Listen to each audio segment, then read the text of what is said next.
Hello, hello! Welcome to the Merry Mitch stream. I hope I have found all of you guys in high spirits and, feeling up to snuff, as it were. I'm here today to do a little bit of D&D prepping. I got a game coming up this Saturday, so I figured, hey, this might be a good time to hop online and hang out with you guys and try to brainstorm it up. So, let's see, let me fill you in a little bit on my day. I got up at a good hour, ate some delicious eggs, hung out for a little bit, but soon got into my workout, my 1,000 sword swings, and then from there I went for a good run, and hold up one moment, guys.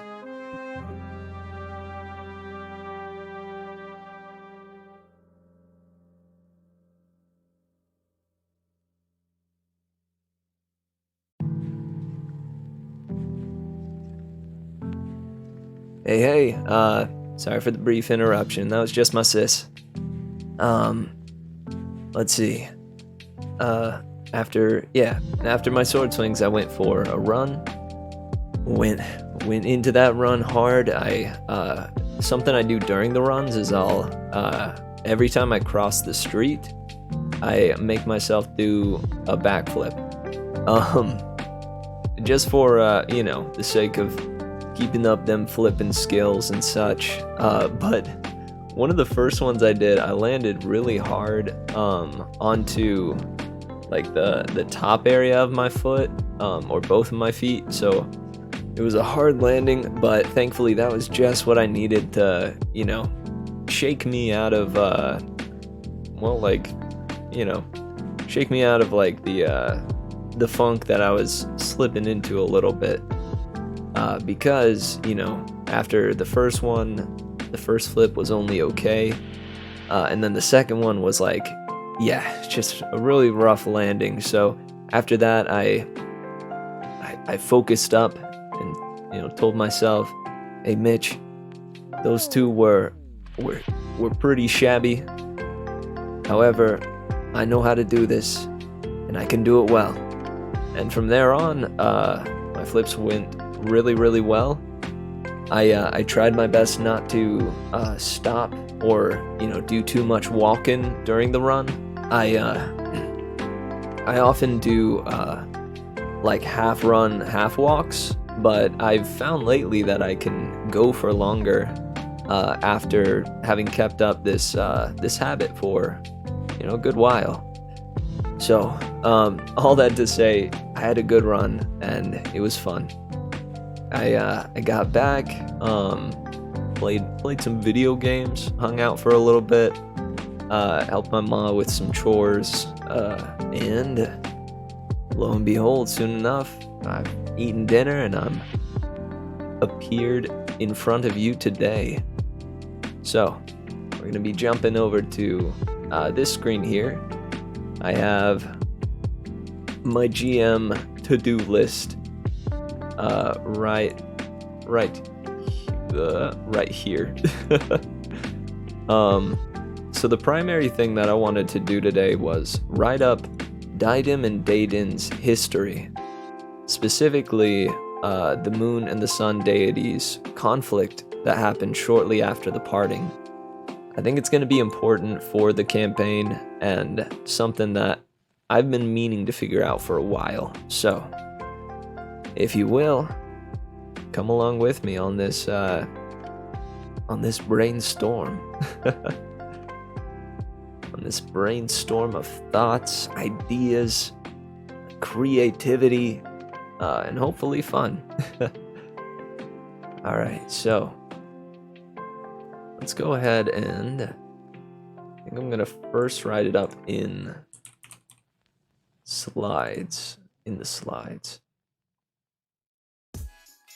Or should I? Maybe. It'd probably be good to have all the info here. Like, I'll duplicate this one. And then erase all this. Drop the font size quite a bit. And then go. What's the title of this story? The story itself is, let me walk you through basically what I'm thinking. Partially to fill you guys in, and partially to just, get my own thoughts together. So, we have two twin deities. One is of the sun, and the other is of the moon. One holds dominion over color, light, season, and day. The other holds dominion over reflection, the ocean, flow, and night. I don't know why night and day are not in there. I guess I probably didn't put them in just because I thought they would be assumed, I guess. Definitely gonna plop those in though. Let's just get a brief look at this. Behaves exactly as the real moon does in the way it affects the ocean. However, it is as big as the sun and replaces Daidin slowly as the night approaches. Unlike Daidin, Daidim emits the same dark glow regardless of the time of year. Daidin behaves exactly as the real sun does. It resides at the center of the seam. At nightfall, Daidim replaces them. Depending on the season, Daidin will emit a different color of light. Good. That might cause some issue with the story, but I don't think it'll cause much issue. So, basically, or not basically, let me walk you through the story. After the seamstress, the one who created this realm, parted ways with the realm, straight up left existence, pretty much, or at least what those of the seam know of existence. The seamstress left, and after that, Daidin approached Daidim and said, hey twin, I think that you are doing not so good a job, and here's why. Daidin said this because it believes that Daidim has a way of scaring the people and worrying their followers, because the moon has phases throughout the month. As it slowly, becomes smaller, becomes a crescent, the moon almost turning its back to the world and then rotating back around to become a full moon once again. Daidin saw this behavior in Daidim and said, hey, this is not okay.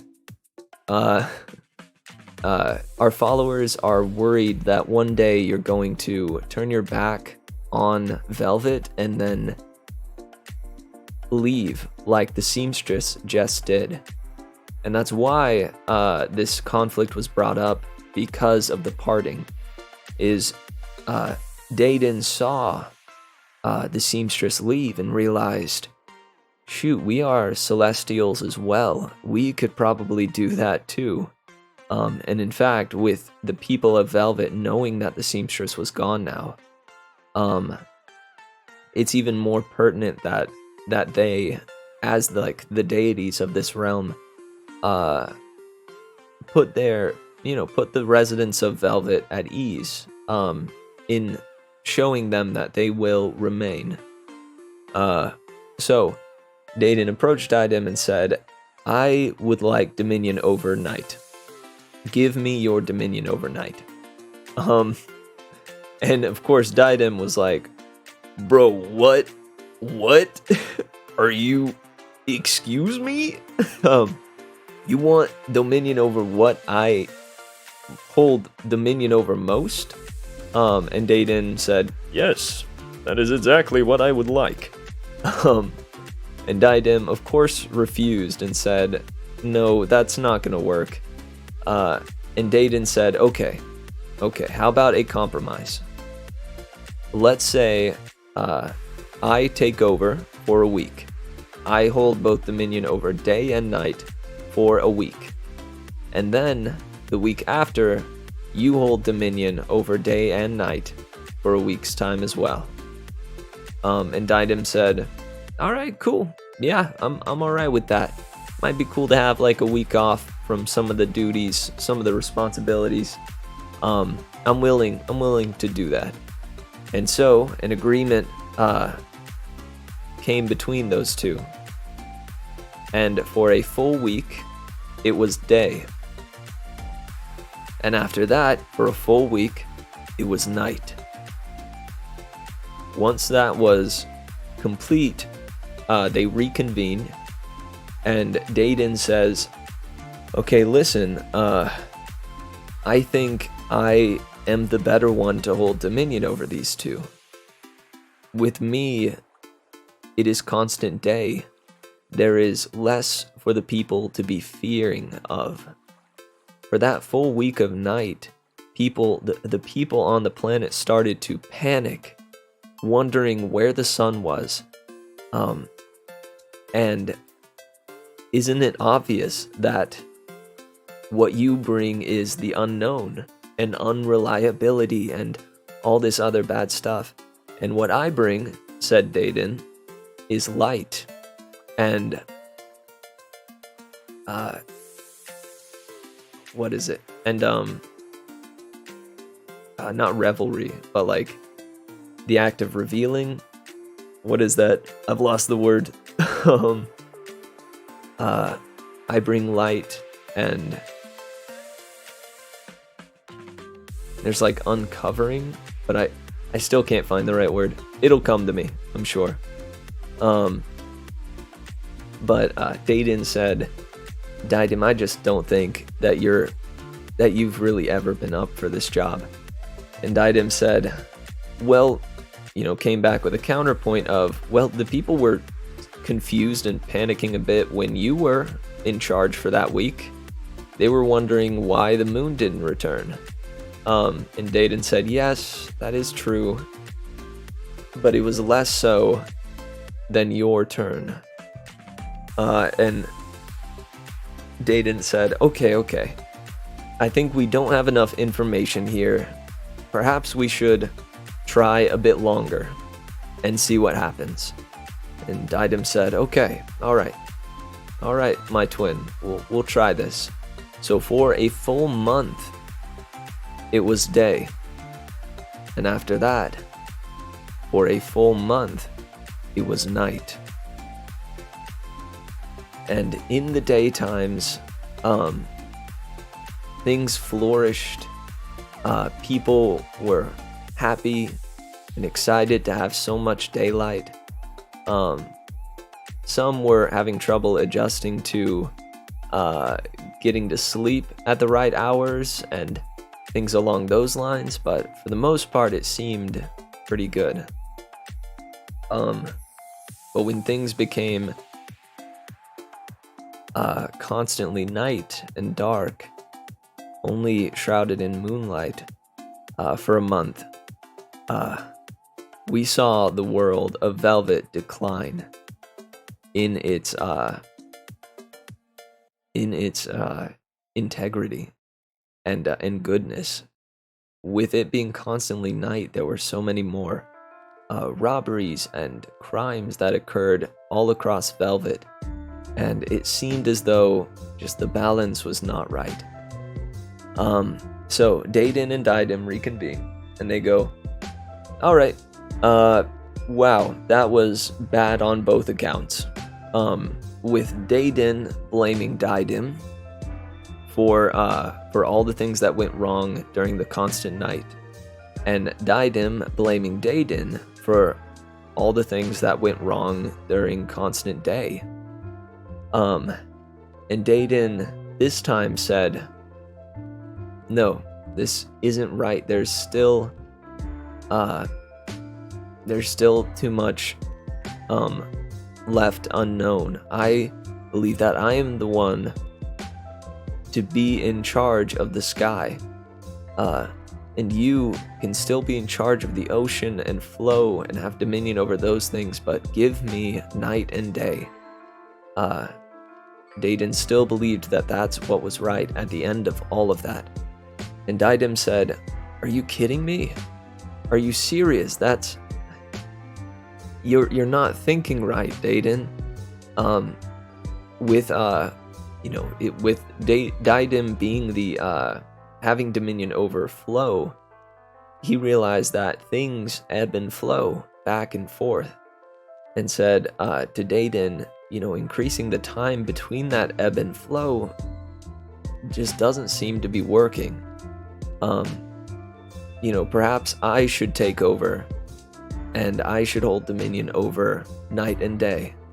If it is consistent,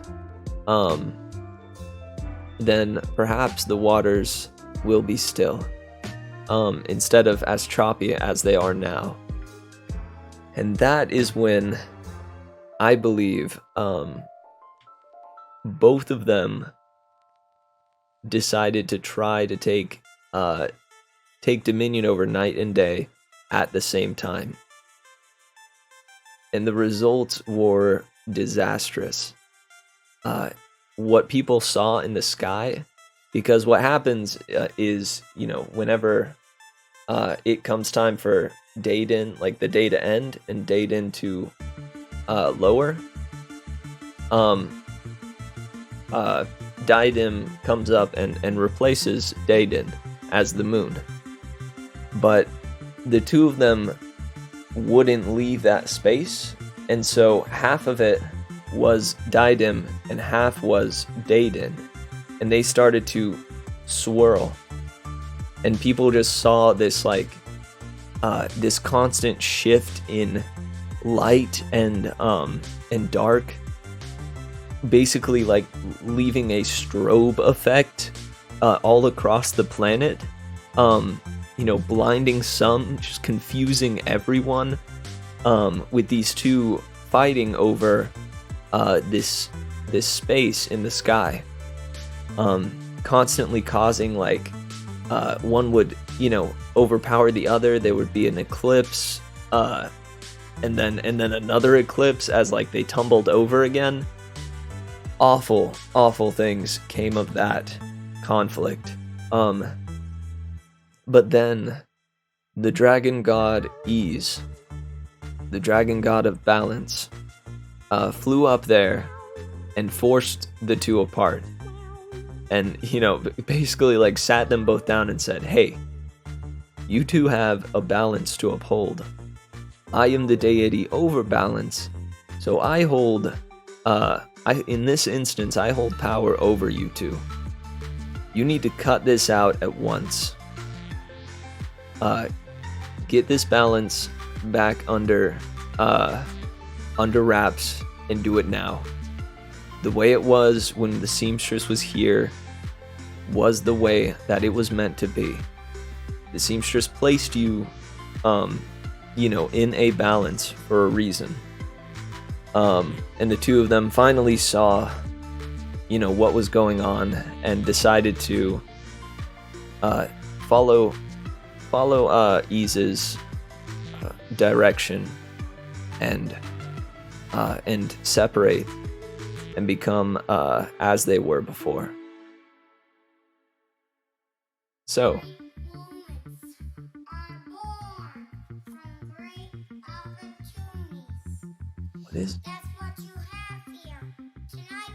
what is this song? Chrono Cross. This is Nostalgic Tides from Chrono Cross. Or no, in parentheses, Chrono Cross by Donnie. Or Donnie.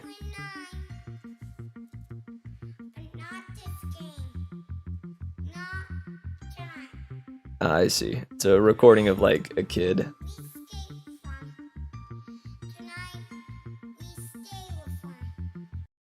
As much as I do love what that kid is saying, I'm also trying to think here. I got a fun fact for you.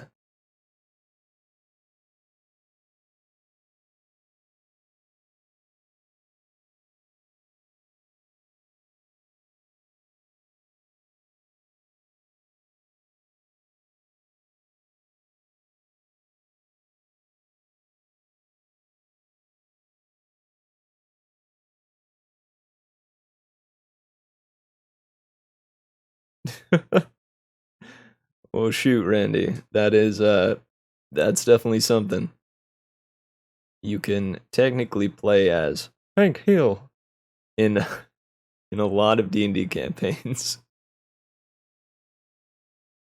Oh goodness, hold up. I'm going over here for just 1 second. Because I need to yeah, hide the chat in that. There we go. All right. Let's check on the music. It is still the same song, but hey, okay. The kid in it has stopped talking.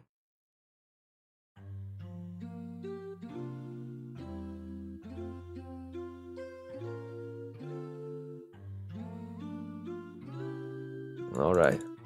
Let's write this thing. What should it be called? This story of Diadem and Daden's conflict.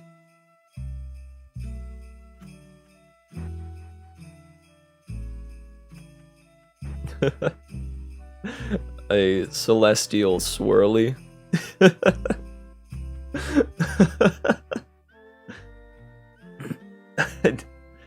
I don't think that's gonna be the title. We'll plop that down though as a placeholder. Celestial swirly.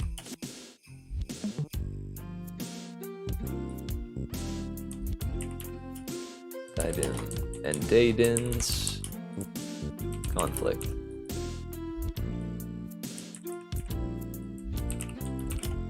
Ancient conflict.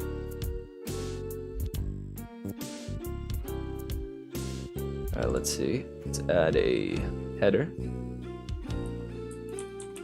Celestial swirly.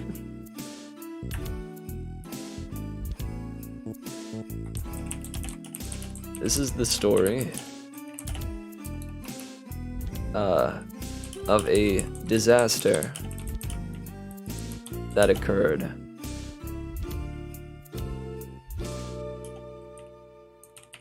following the seamstresses parting. Let's go with infamous parting.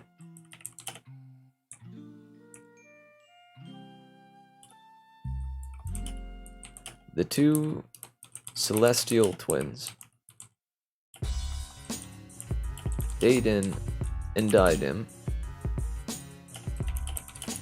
for the longest time held to a practiced balance of moving smoothly from day to night throughout the year.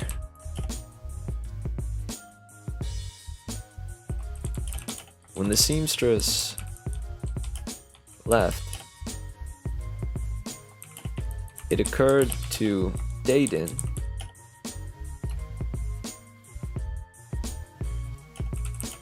that Diadem's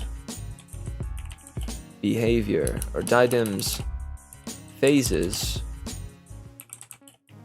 that occur throughout the month, left many of their followers ill at ease, thinking that Diadem may be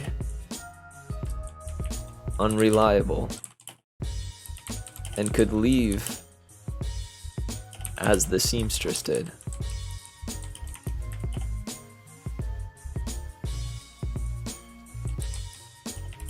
because of this,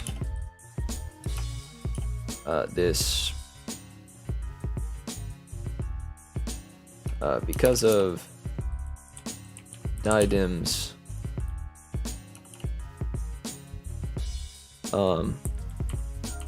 unusual behavior, Deidin approached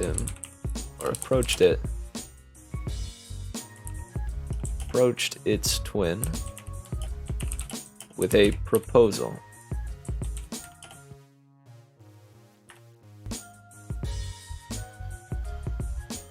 Oh, where'd my reticule go? There it is. Alright.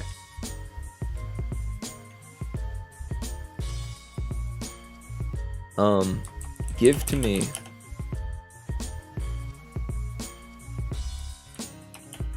dominion overnight, dear sibling.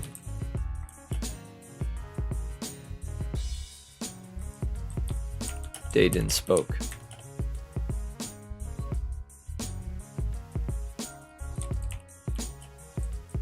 Diadem responded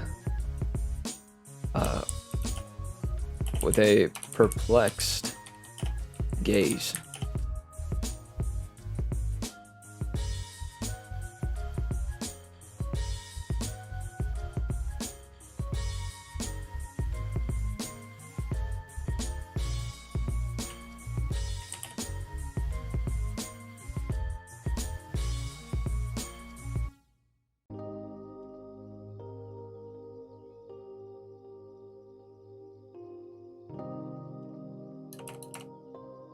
I think Titan just said no. No. Diadem responded. Diadem. Diadem muttered.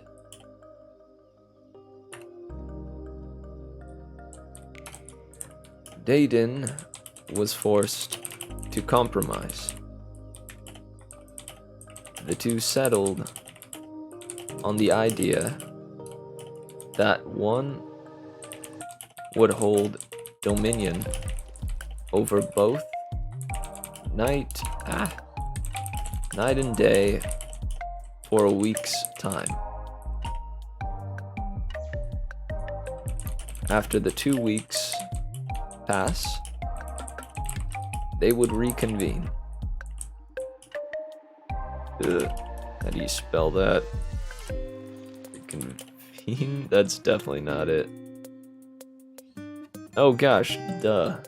Oh my gosh. The doy. After 2 weeks passed, let's say once the 2 weeks passed,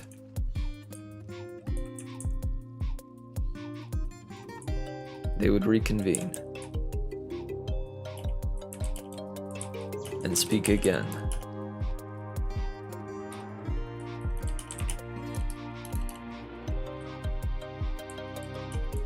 It came then that for a full week,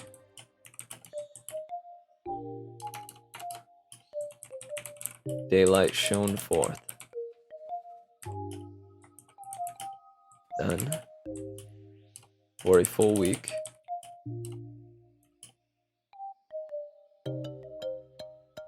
persisted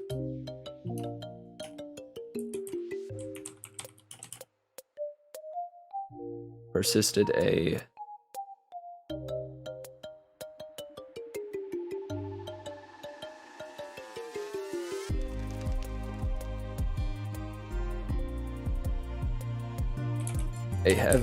heavy night. It came then that for a full week, daylight shone forth. Then, for a full week,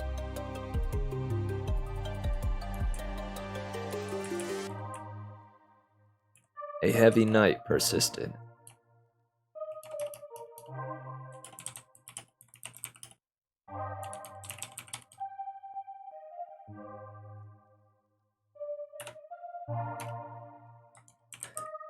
During this time,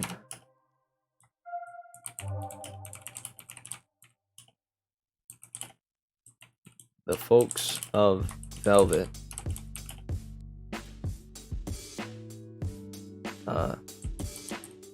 were confused.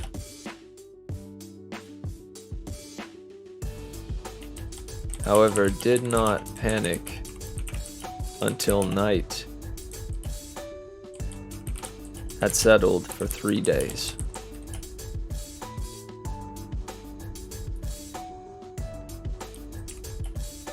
Dedan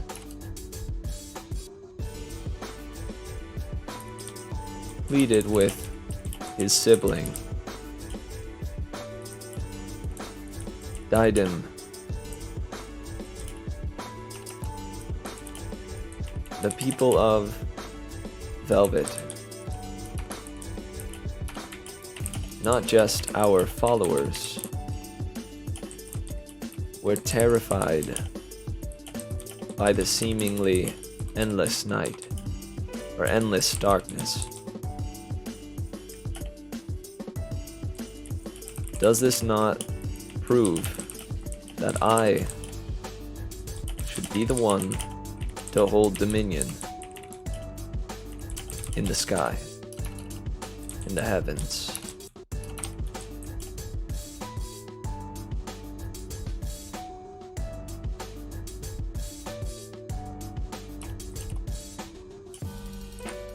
Diadem scoffed.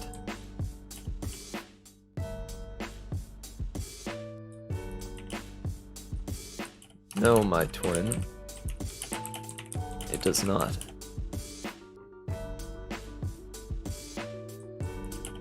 Did you not see the few who went mad after being unable to sleep for days during your reign?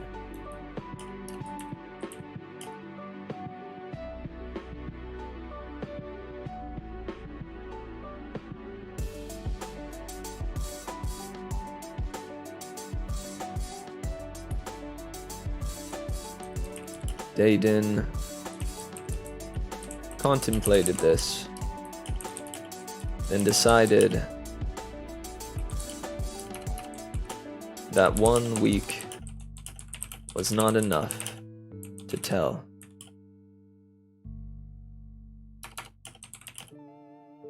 To tell who would win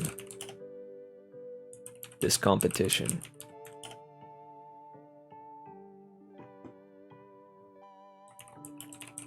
It followed that there would be day or a month's time.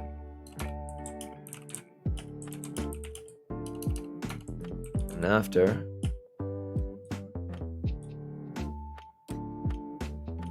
dusk.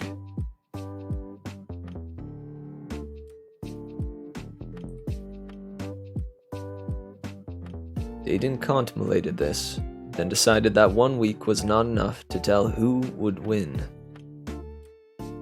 To tell who had won this competition. It followed that there would be day for a month's time, and afterwards, dusk. Is that an appropriate other word for night? Thesaurus, I need you.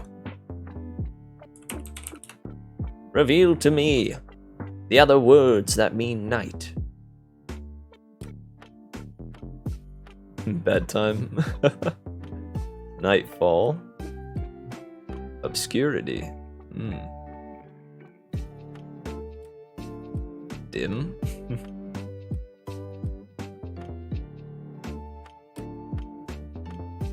And what exactly is the definition of dusk? Early evening. Oh, whoops.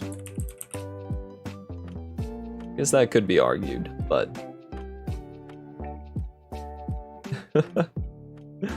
one of them is just duskiness. Oh, it says what? A synonym to night is evening? I don't think so. Alright. Yeah, I'm alright with that. Dusk.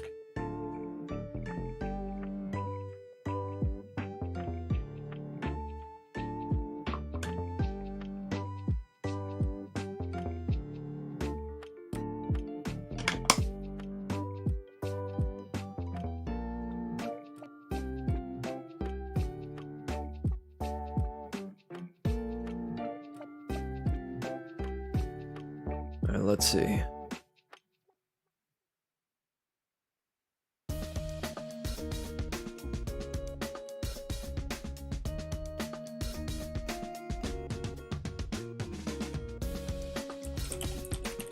The people of Velvet.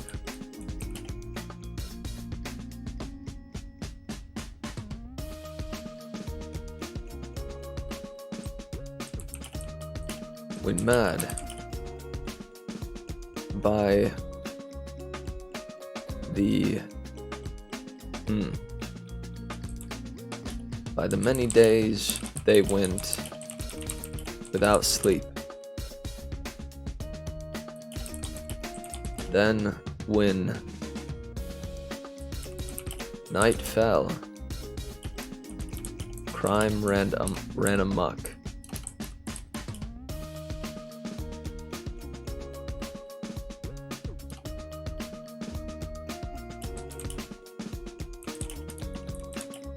And the people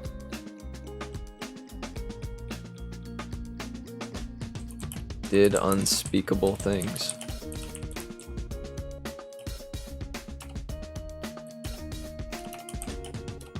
To themselves and others.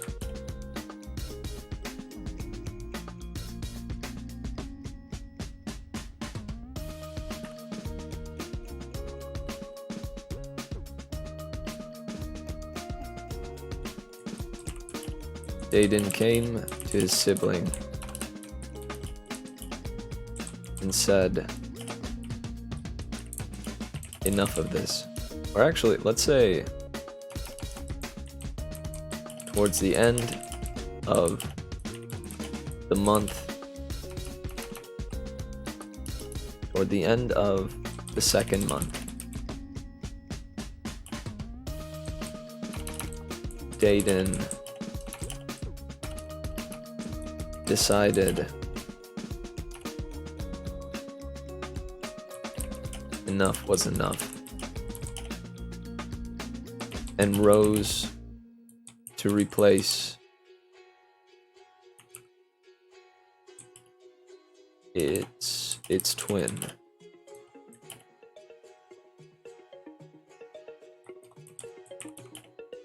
Dedan was furious and bellowed out that its turn had not yet ended.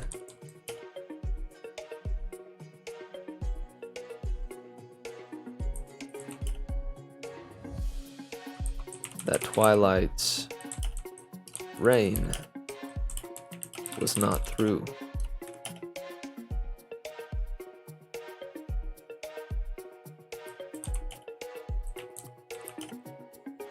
They fought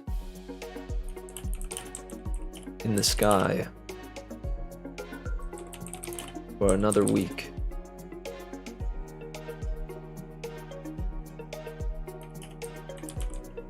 Blending and shifting in the heavens.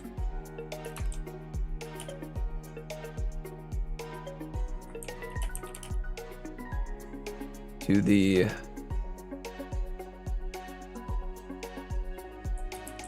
denizens of Velvet, it appeared as though the sky was warping, and a strobe effect of sunlight and twilight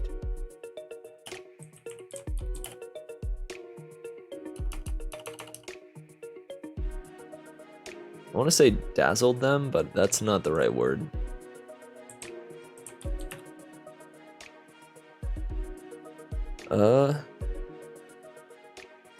Overwhelmed them. Yeah. There we go.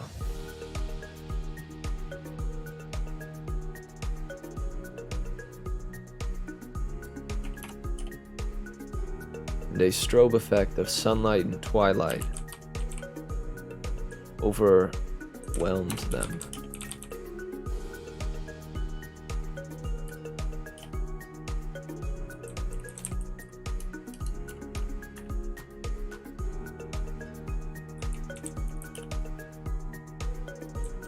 They're squabbling.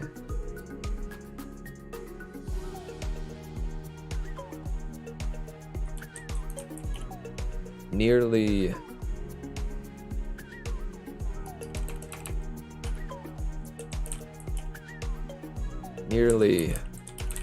broke the heavens in twain.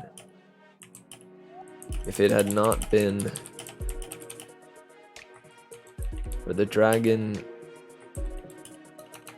god of balance.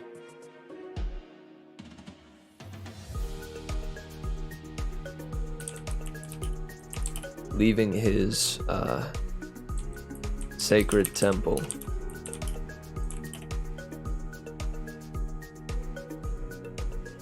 And rising to restore balance.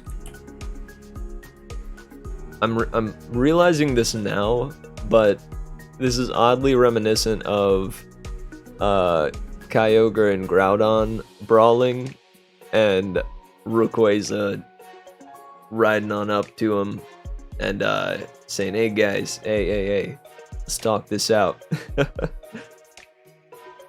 However, you know, a lot of great works are inspired by things that the writer loves. So I feel it's appropriate. Let's read through what we've got. Shoot. I forgot that I put the title so big up here. Celestial Swirly. Alright, let's read it through.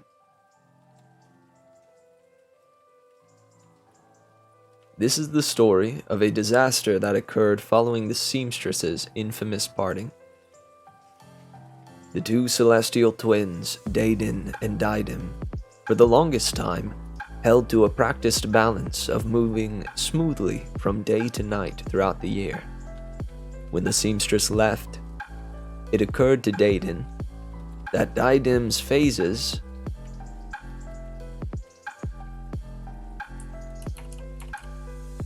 that cycle throughout the month left many of their followers ill at ease, thinking that Diadem may be unreliable and could leave as the seamstress did.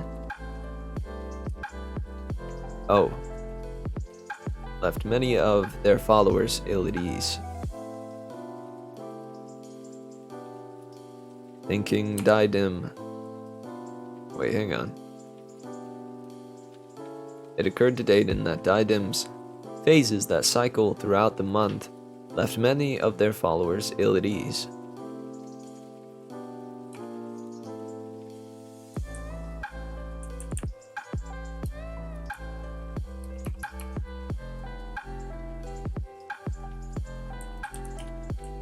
They believed Diadem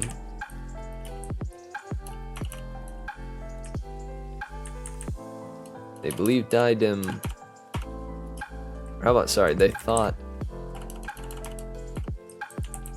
thought Diadem unreliable and likely to leave.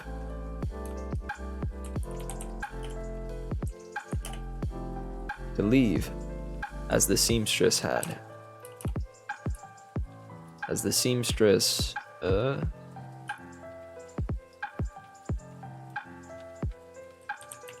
demonstrated. Because of Diadem's unusual behavior, Dedan approached its twin with a proposal. "Give me dominion over night, dear sibling," Dedan spoke. Diadem responded with a perplexed gaze. "No," Diadem muttered. Dedan was forced to compromise. The two settled on the idea that one would hold dominion over both night and day for a week's time. Ooh, forgot an apostrophe. Once the 2 weeks passed, they would reconvene and speak again.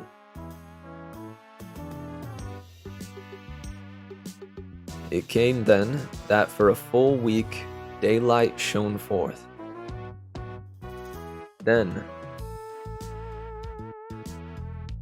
for another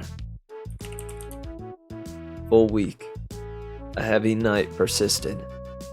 During this time, the folks of Velvet were confused, however did not panic, until night had settled for 3 days.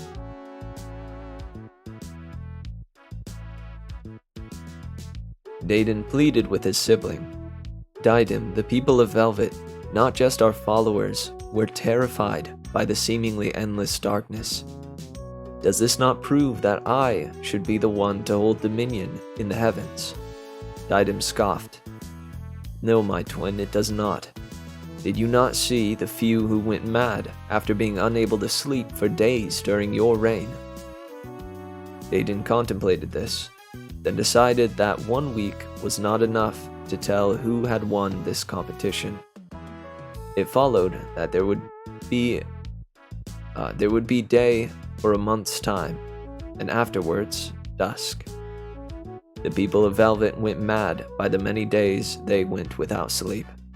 Then, when night fell, crime ran amok, and the people did unspeakable things to themselves and others. With the cover of...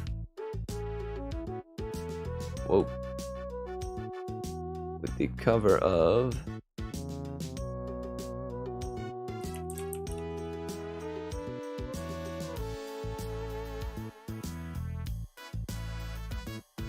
With the cover of Gloom. I like that. With the cover of Gloom.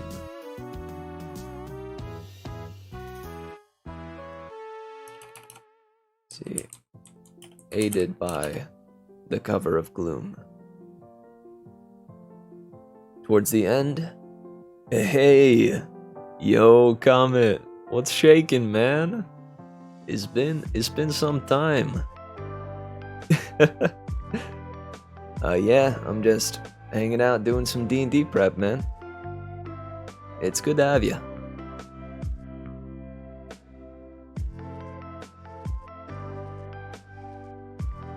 Let's see. Towards the end of the second month, Dedan decided enough was enough and rose to replace its twins. And rose to replace its twin. But let's say before Diadem's month had come to a close, Dedan decided enough was enough. And rose to replace its twin. Diadem was furious and bellowed out that its turn had not yet ended, that Twilight's reign was not through. They fought in the sky for another week, blending and shifting in the heavens. To the denizens of Velvet, it appeared as though the sky was warping, and a strobe effect of sunlight and twilight overwhelmed them. Their squabbling nearly broke the heavens in twain, if it had not been for the dragon god of balance, leaving his sacred temple and rising to restore balance. Hey, yo, Coleman. What's shaking? I didn't know you were streaming again. Is this for a new campaign? This is for a campaign that's been going on for 3 weeks' time. It is called Jealous Twilight, or The Jealous Twilight. currently, let me give you a little rundown, brief spark notes of like what the campaign is all about. The astrologer Zatina Fiddlespring has discovered that Diadem, the deity that is the moon, is now on a crash course with Velvet. It is going to crash into the planet in a year's time. So, Zatina was like, okay, we got a month here, or we got a year here. That's not bad, but we gotta hop onto this as soon as we can. So she went to the Lord of Aramid, Thynum Boulderbrow, and said, hey, so I have some news. And Lord Thynum immediately hired a bunch of bands of mercenaries to go on top secret missions to all of the surrounding areas that have a Dai Basilica within them, a Dai or Day Basilica within them, and speak with all the priests and priestesses of Diadem and Daedin, and ask them if they have any idea what the heck is going on with these two celestial twins.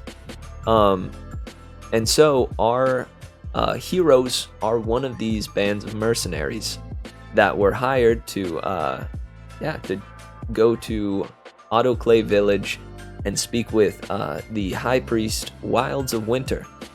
That is the general concept. And currently I'm trying to figure out because I had said in one of the campaign sessions that Daedin and Diadem, the sun and the moon, had a conflict many years ago, many moons ago. In fact, like, it was at like the turn of the universe, pretty much, where the creator of the universe, or the creator of the seam, as it's called here, left. Just pieced out.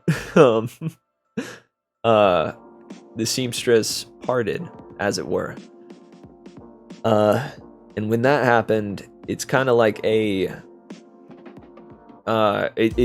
granted, it's only like this because of like the way we count years and such, but it is kind of like before and after Christ, BC and AC, when we're counting years. In this world, or in this universe, it is, before the parting and after the parting. So BP and AP. And so, soon after the seamstress had parted, these two celestial twins had a bit of a squabble that nearly saw Velvet come to an end.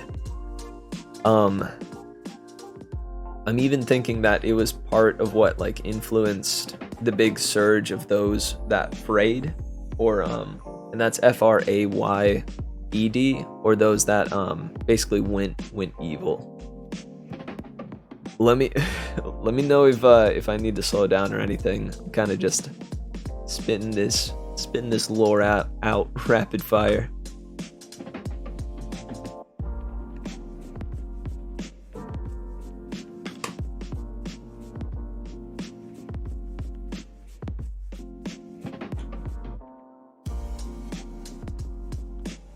Alright, so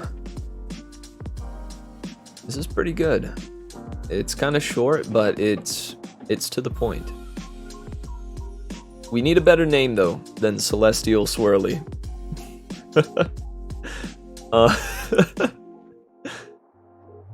I don't think Celestial Swirly is what it's gonna be called in the history books. Dude, this happens every single campaign prep stream that I do. I'll come across one thing or another that I just basically threaten to name something absolutely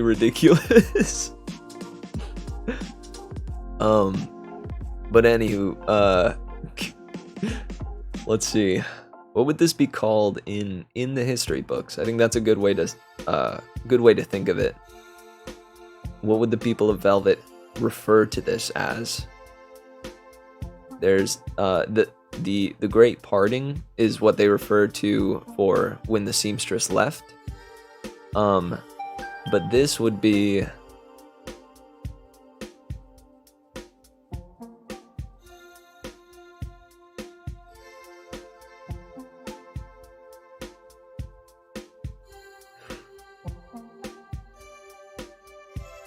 maybe Dayden's mistake, or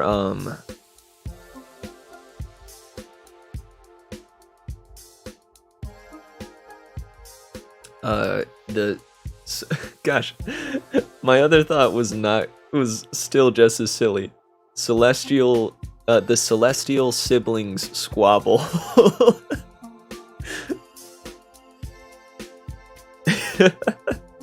I don't know, celestial swirly seems kind of fire. Is there just like another word for swirly? Let's see. I'm thesaurusing it. Serpentine? No.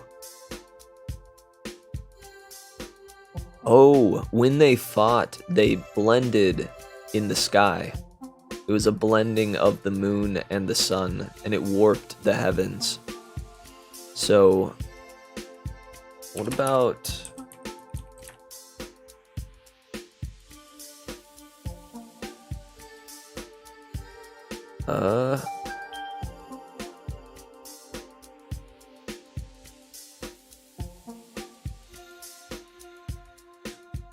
the celestial... or the distortion of the heavens, when heaven warped. Celestial smoothie! Yes! Yatta! We have found it!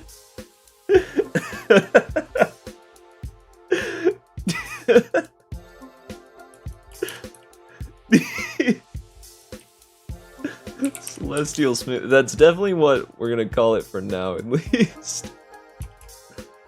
Without question.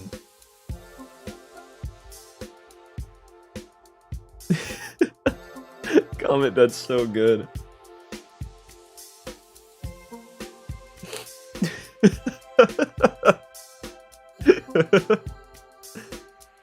Oh man, hang on.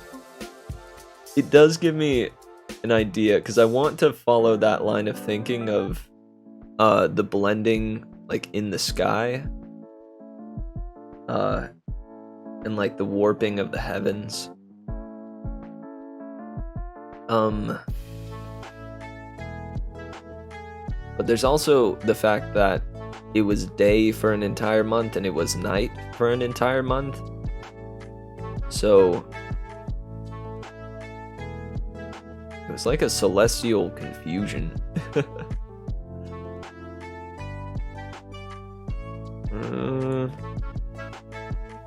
And warped, swirl, churn, whirl, agitate, curl, roll.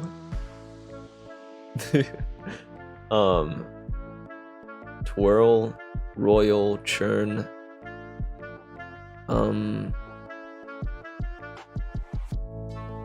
What about the textile terms? Sewing term for blending, I guess. Blending and truing. Truing? Blending is the process of smoothing, and shaping angular and curved lines on a seam to create nice transition. Truing includes checking to make sure seam lengths match, corners are 90-degree angles where necessary, as well as folding darts to create proper seam pattern shape. So I think maybe when Ease jumped in there and was like, yeah, when everyone's mind broke, basically. Can you imagine? It was day for a full-fledged month. Nobody could sleep. and then after that, the two celestial twins just decided, okay, yeah, we'll have Diadem take over now, and it'll be night for a full month. So nobody could sleep, everyone went mad, and then darkness just enveloped the world for a month. Pretty good, good job, Diadem and Daden. Yeah, truing would be the restoring of the balance, exactly.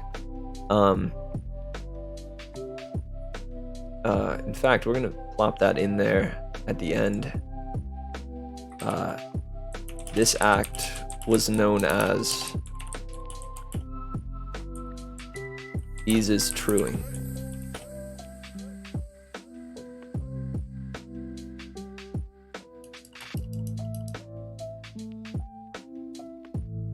Or the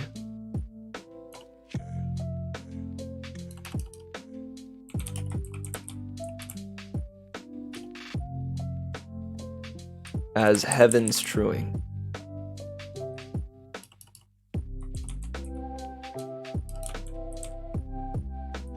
Heaven's truing.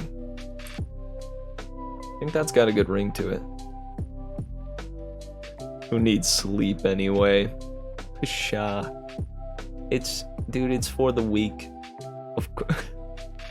Listen, I am joking. Make sure that you sleep a full 8 hours a night. If you get like 6 or 7 on one night, that's fine. Just try to make it up if you can. But I cannot express how essential sleep is for mental health. Yeah, sleeping doesn't exist in college. Yeah, just make sure, at the very least, make sure you're not sleeping for good reasons, right? At least make sure it's because you're doing good studies and, trying your hardest, okay? Don't be staying up too late, partying and junk. But hey, yeah, probably didn't come here to hear that. I'm not your mom or pop. However, I do still care about you. Alright, I think Heaven's truing has a good ring.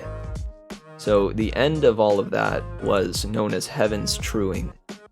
But the beginning, or like in the midst of all the chaos, that's gotta have a name too, right? You do! Come on. You do. Heck, if I, back when I was 18, got invited out to parties and such, I bet some folks would want you there too.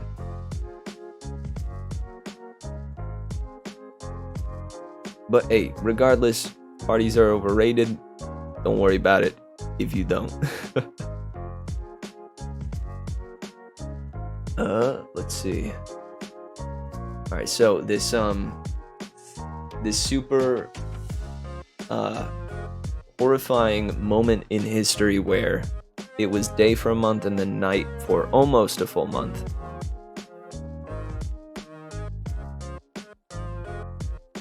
What about,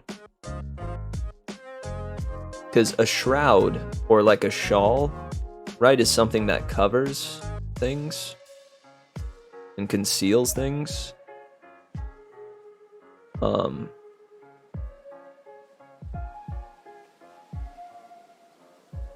A shawl, a cape. Wait, dude, what did I just say? I said something and then also shawl. It's gonna come to me.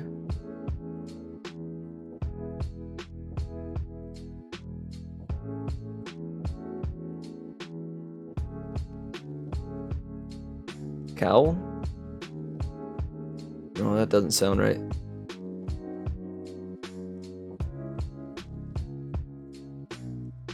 Shroud.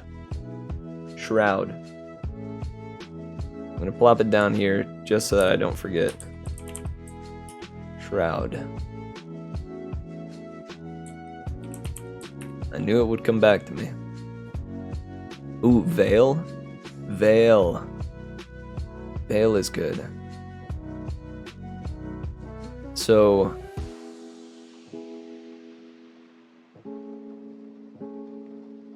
let's see. Something Veil?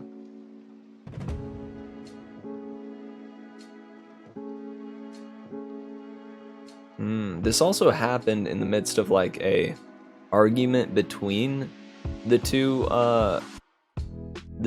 celestial twins, and it was almost like a competition between the two.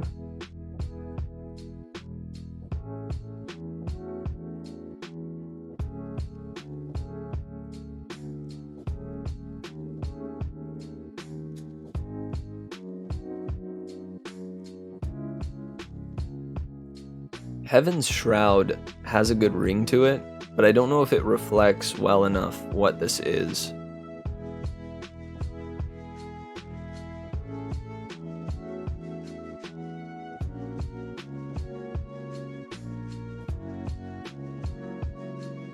The Naked Month, or the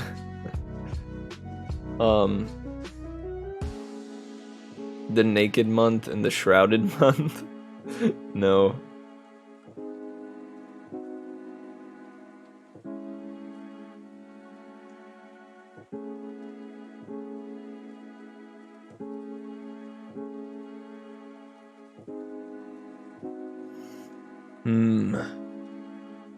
Oh, what about just the longest day? Yeah, it's kind of simple, but it sounds pretty good. It's just known as the longest day.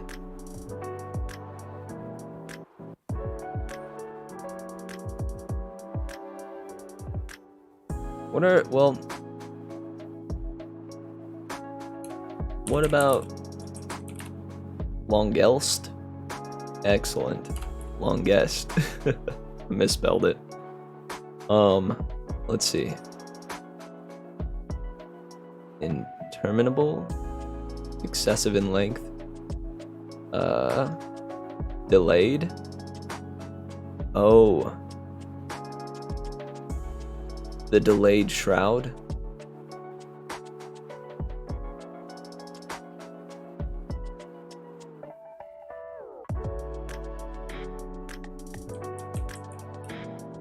Delay. The setback. Night's setback. The great suspension. Or the sky's suspension. The sky's suspension. What do you think? That's pretty good. Holy heck. I'm sorry, Celestial Smoothie. The sky's suspension.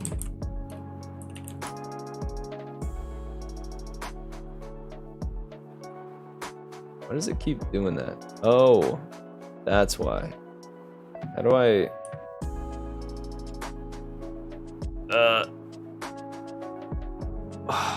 Dude, come on now.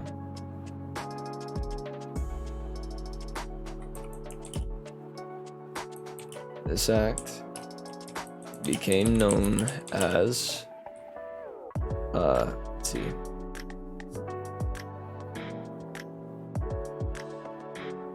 What was it? Heaven's tuning? Heaven's truing.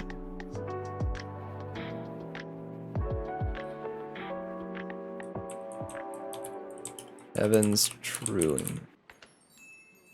Gonna save that. It's accidentally exited out of it like a dummy. Didn't save. Yeah, right?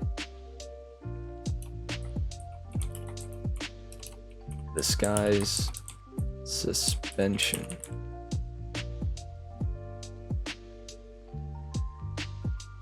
Either that or something with like a limbo, right? Like a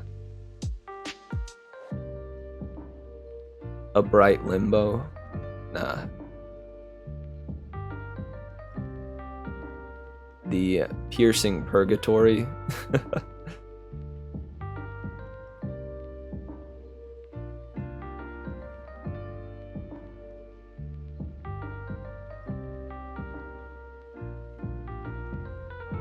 The lightless purgatory.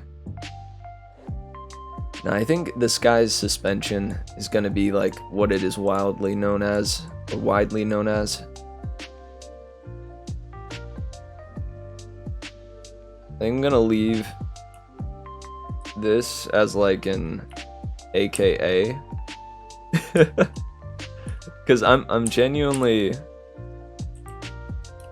AKA Celestial Smoothie. The sky's suspension. AKA Celestial Smoothie, Daidin and Daidin's Ancient Conflict. Hey, I appreciate you helping me out, man. Honestly. That's why I do these prep streams live. Is to, hopefully get get some help with it.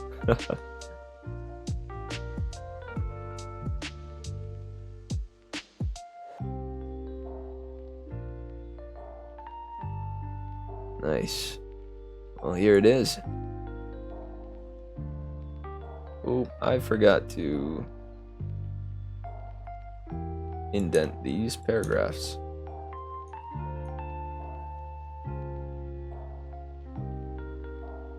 I'm kind of feeling like they don't need to be indented. They'd look better without. Hold up. There we go. There we go. Oh.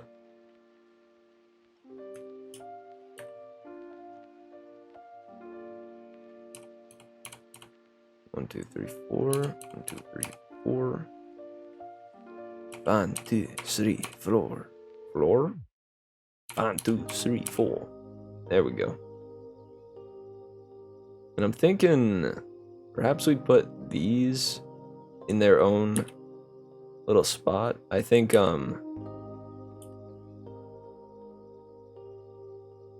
that might actually have a pretty cool effect. Hold up.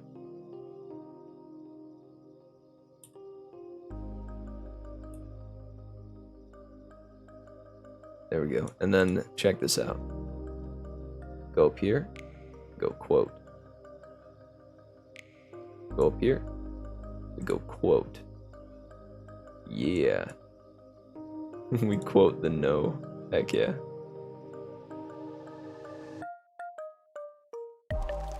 Yeah.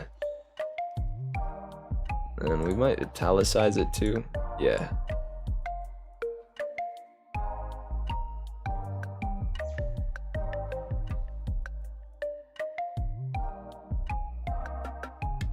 Makes it a little fancier, you know?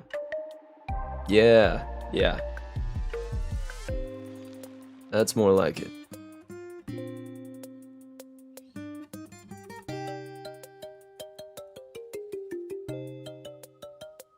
Alright, good deal. And so currently, what's happened since this this disaster, way back in like 10 AP, is that it has been especially looked after and highly regulated, the worship of Daidin and Daidin. It is like known throughout the land that if there is a Dai Basilica, half of it must be dedicated to Daidin or Daidin. Every single church must be split right down the middle if you worship Diadem, you have to worship Deidin as well. Like, it is well known throughout this land that the balance must be maintained, especially with those two twins, in an effort to just never have another sky suspension, or to never have a celestial smoothie moment again. And that is why it was asked that everyone investigate all of the Dibasilicas and such, because lo and behold, the one that our adventurers went to, the one that's run by Wilds, is only a Dibasilica. There used to be a Day Priestess there, but Wilds wound up making it into a church solely dedicated to Diadem, believing that Diadem deserved a little more respect, and that, knowing the ancient story, if Diadem had been allowed to go first, or if Deidin had been, less stubborn or less strict, then yeah, none of the celestial smoothie event would have even happened. Yeah, it wouldn't cause a smoothie instantly, but any time the balance is thrown off in any way, it does risk another celestial smoothie. And for instance, this specific Dibasilica, two members of the Day and Dai were, a priest and a priestess were given an arranged marriage and sent to Autoclave Village to start up a Day and Dai Basilica. But what happened was Wilds and Celeste, these two, the priest and priestess respectively, had a falling out, and yeah, what's her name? Sorry, Celeste decided to leave, and decided that, hey, I think that's what would be best for everyone. I'm gonna go just start my own basilica just dedicated to Deidin, and hopefully that will make it so that the balance is still in check. And they thought that it was just a small thing, right? It was just a chill deal. Something that would be better for the village itself, and something that would be better for the two of them. But it was not. It was very much not. Granted, Diadem and Deidem aren't mad at these two specific priest and priestess, because it was done, the act was done for a good reason. They had good intent in their hearts, so it's easily forgivable by the church, but what it did was grant an opportunity for because there was a prophecy lost long ago that went a little something like this. Let me pull this up. This was a prophecy that was lost a long time ago, but was spoken soon after the sky's suspension. When dawn breeds hate in sunset's wick, a falling moon's fate, the dim-born's trick, will make the day late, their holy flames sick. 3 reflections dilate, a catalyst to pick. Jealous is the twilight, its shadow cast quick. So, this was spoken a long time ago and has only now come back to light. because the imbalance that was seen between the two churches granted this Dimborn character its opportunity to awaken. And that's what my players have actually just recently found out, is that the Dimborn has risen, has awoken in this realm, and will now see to it that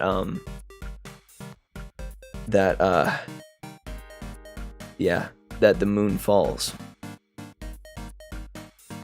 And the reason the Dimborn is trying to do this is if the moon falls into Velvet, it will cause like immense destruction, which the Dimborn will just revel in, and then B, if Diadem crashes into the planet, Diadem will die. Diadem will perish.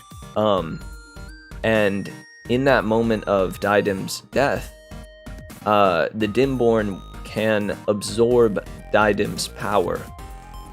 And this is only because Diadem is the weaker of the two siblings. Diadem is less powerful than Dedan. So the Dimborn is going to prey on the weaker one of the two twins, and then use that power that he gains from Diadem to destroy Dedan, and then absorb that power, and then go and try to basically take down the Pantheon. That is the overarching villain plot at the moment, and man, is it exciting. But yeah, this is why I thought it was important to rethink or think through what this what this past conflict was, because I think this is where it all originated. This is where this is why the world is in the position that it is currently. Ooh, sorry, that was a lot. I'm gonna let that sit for a second.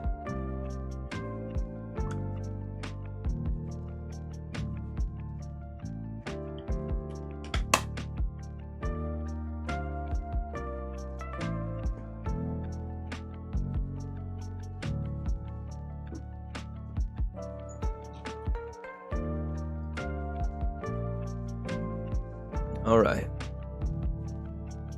So this is some good stuff. The other thing that I was considering doing is something that I need to do. Yeah. I would like to do as well.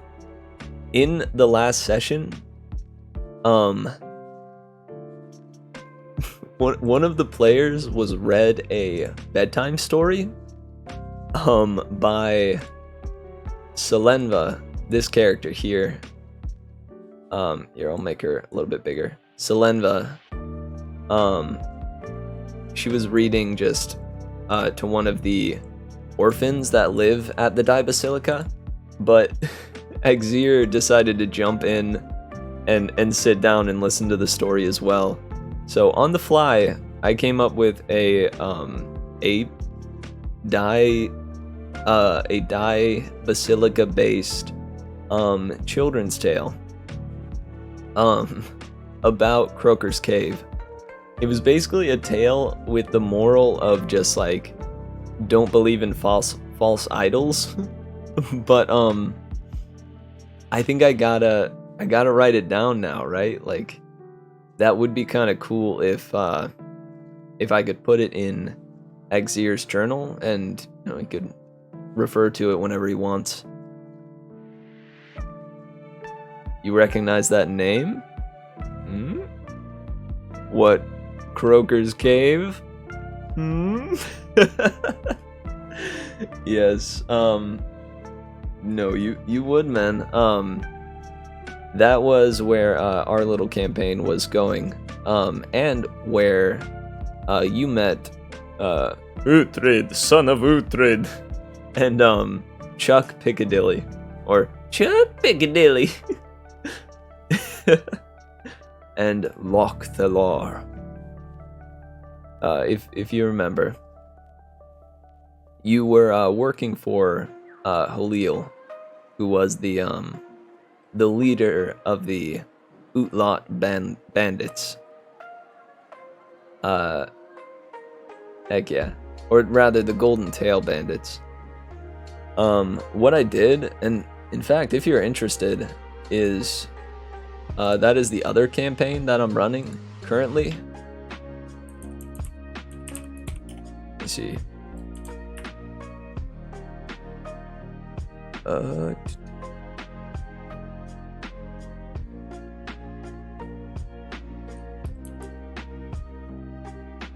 Let me plop this in the chat here.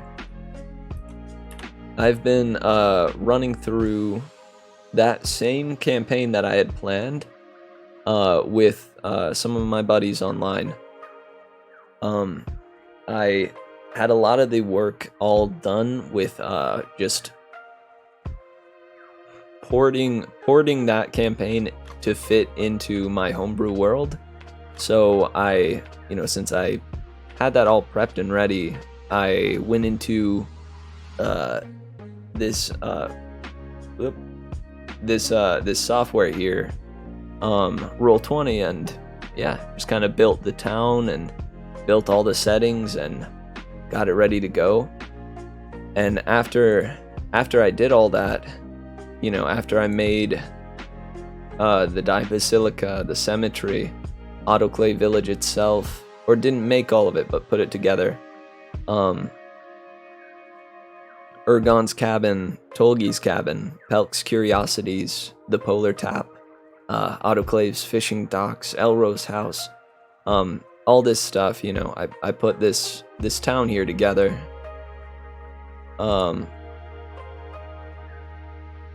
Once I had put this town together, that's what gave me the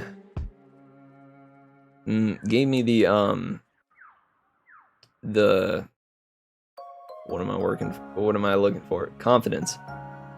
That's what gave me the confidence to try to make a campaign entirely of my own making.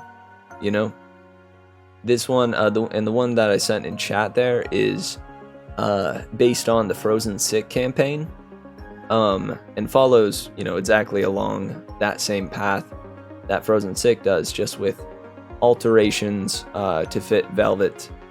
But here, I decided to make a campaign all myself, called The Jealous Twilight. And you're here for that sweet D&D prep work. Oh, we need a good image for the sky suspension. I'm just gonna search Frozen Sky art. Frozen might be, oh wait, might make it look like icy.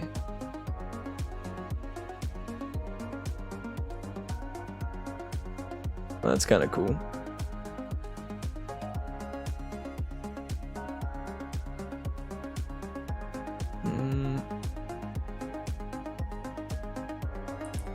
Eternal Day art?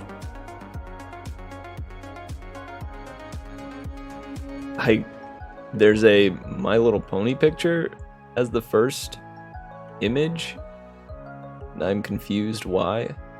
Ooh. Yo, this one's good.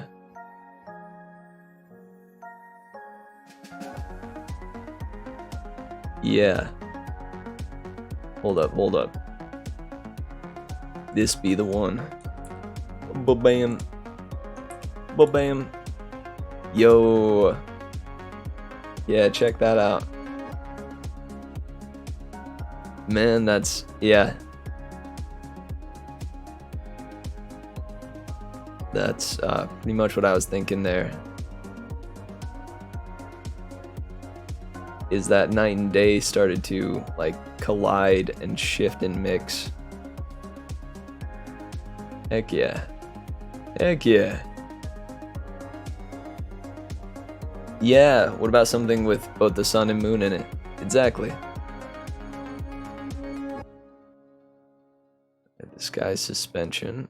Go ahead and put that in the handouts. Oop. And yeah, I think that'll be that for now. Glad I got that figured out. Now, this is the other thing that was on the docket for today. And I think we're going to jump to a quick break here in just a bit, but I wanted to preface the break with this here. We're going to try to develop an organization called the Cold Shoulder. What I got right now so far is the Cold Shoulder is a northern-based crime organization led by Volar, the ice giant, cursed by an ice hag to have his shoulder encased in ice at all times. The hag initially meant to freeze the giant entirely to trap him forever, but Volar obliterated the hag before she could fully complete the spell. The ice doesn't hurt Volar, but it does make him unable to use one of his arms, since the circulation is cut off. That arm, his right, is always in a sling. The hag, upon being destroyed, released all of her mana into the air, which Volar consumed and became magically adept. One goal of this band is to destroy any and all hags that exist in the world, to absorb their power, and realize his revenge. They do evil deeds for hire to make money and increase the power of their organizations, as well as learn where hags may be located and hiding. So the reason why I developed this this character to have this lust for absorbing power is I think what's going to happen is these guys aren't linked to the Cult of the Falling Moon and the Dimborn yet. These guys aren't connected to the Cult of the Falling Moon yet. However, with their thirst for power, the Cult of the Falling Moon is all about the Dimborn convincing this whole slew of followers that, hey, I'm going to bring down Diadem. I'm going to bring him crashing down into this planet. Do you want to just die with the rest of the world? Or do you want to, after I consume Diadem, you want to be bestowed power from Diadem, a deity itself. Of course, that's a lie. That is absolutely a lie. The Dimborn is not going to share any of that power. But that's what he tells his followers. And so this Volar character, I think, is going to be convinced to aid and join the Cult of the Falling Moon. And the way that he gets linked in is Celeste didn't just leave, she was kidnapped by the Cold Shoulder. So we're going to develop a little bit more on the side of figuring out who all is a part of the Cold Shoulder, specific character ideas and junk like that. And then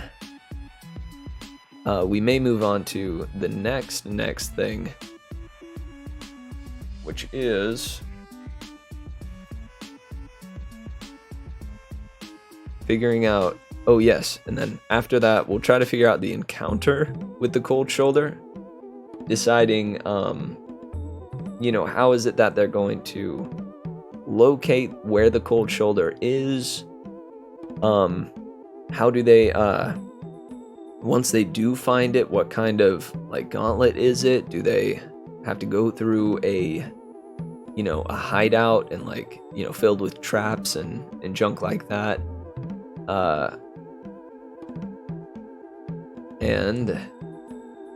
There's a few more things up there.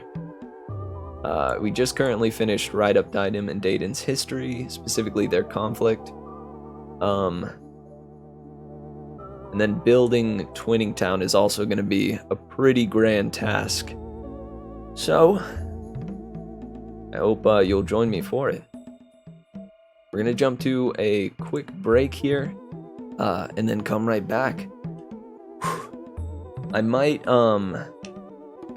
yeah, I'll probably only be streaming for another hour or so, hopefully if you got the time, I would love to have you here, helping me out with this here brainstorming. The storm of the mind, the creation of great things, for the sake of adventure. So, during this break, I ask all of you to stand up. We're about to, have a little break here, so it's an opportunity to stand up and move around a bit. It is so often that I just kind of sit at this desk for an hour or longer, spans of time. And I find it important to remind myself that my body wants to move, right? It's good to get up and shake a leg every hour. So dance a little bit, go get some water, take a waz. You do you. But please stand up. Your body will thank you. All right. We'll be right back, guys. Much love, and I hope to see you in about 5. All right.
Oh, whoops.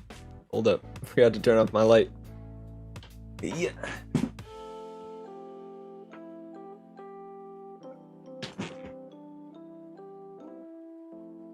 Hey, yo. What's up? Welcome back to, the Merry Mitch stream. Hope everybody had a rather pleasant break. Hope you got up and stretched a little.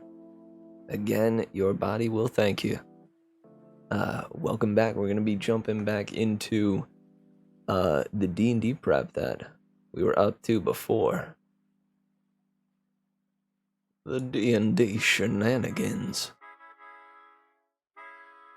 Alright, so starting off, we're working on the cold shoulder. Specifically,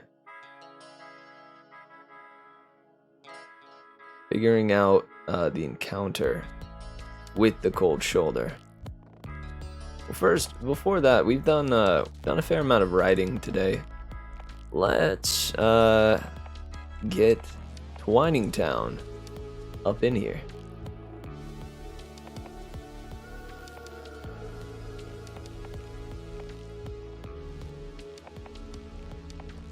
Alright, I have a couple of images here that I think would work.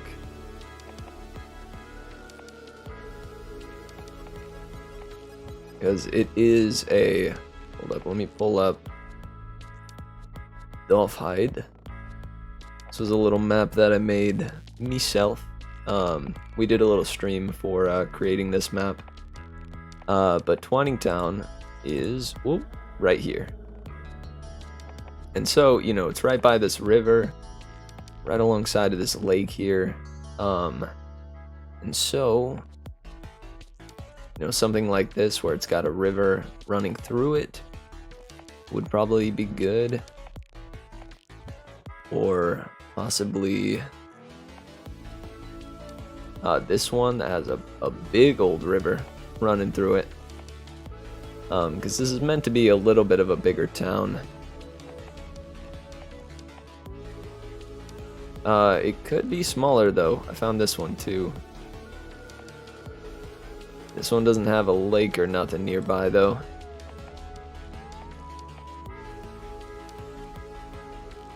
Which is unfortunate. This one I thought was pretty cool. It's got a little bit of like a waterfall to it. So this would be if the lake has a little cliff to it, which I think could be kind of cool. I think for me, I was digging this one the most, I think.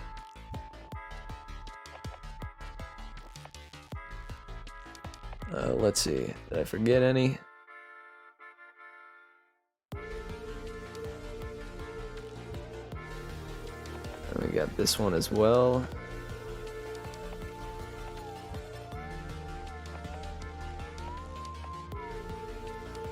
That was the same one. Whoops. This one's pretty good. It is much more top-down, which would allow the players to walk through it a little easier. You know, walk all about the place. It's rather small, and we need something that is... The reason why I gravitate towards this one or this one is because they have something that could be a church. We do need there to be a temple in this place. For this one, it would be right here. For over here, it would be this big one. But which one do we go with?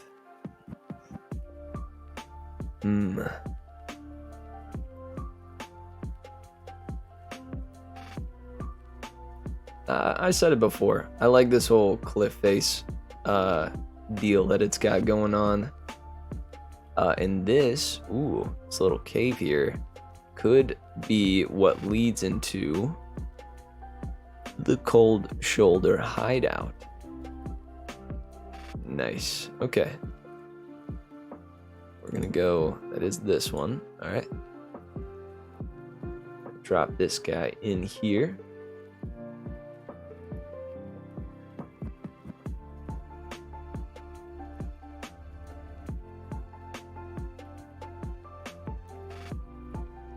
make it like so. I'm gonna make this a lot bigger though.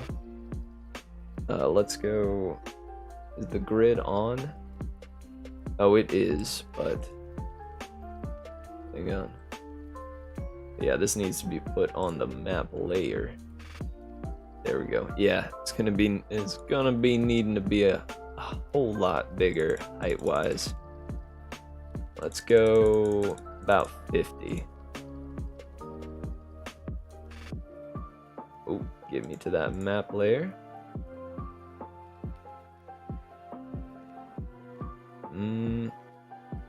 Definitely still not big enough. Up the width by about 10 or so. Oop.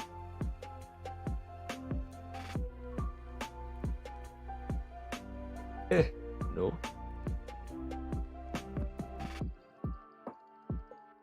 Let's see. I still want it a bit bigger. Height up to 70. Width up to 45 maybe.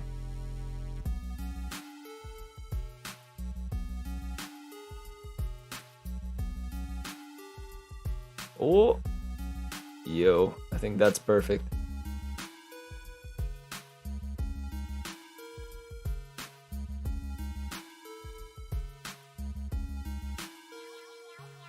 Alright, then we're gonna need, for this page alone, the grid color, we're gonna just need to be solid black for a bit at least. Yeah. I think that spacing is just about right.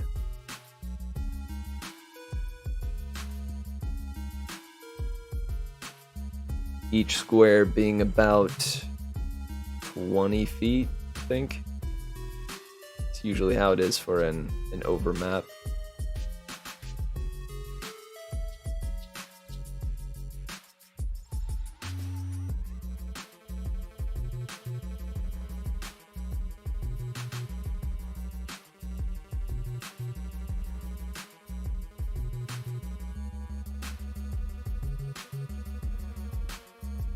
All right.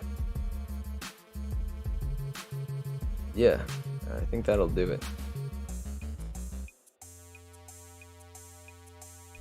I'm gonna go ahead and name this one the, so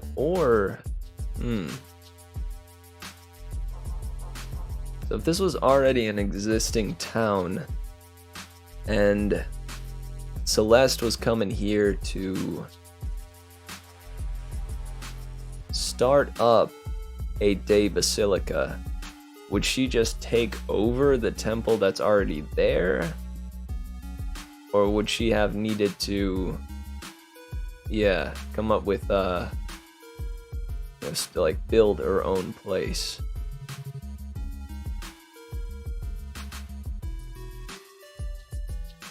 Yeah, what if, the players, end up here, believing that this would be the day basilica that Celeste started, but they walk in there and it's a temple dedicated to an entirely different deity, and they're just like, yo, what's up, welcome, like, come on in, and they're just like, do we have the wrong place? And that's what'll tip them off to the fact that Celeste never made it here.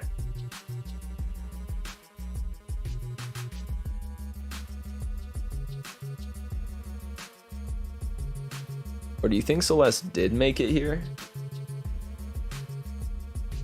Yeah, hold up. Alright, again, we brainstorming.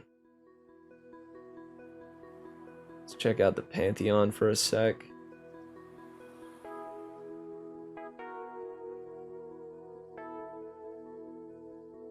This would be a temple dedicated to...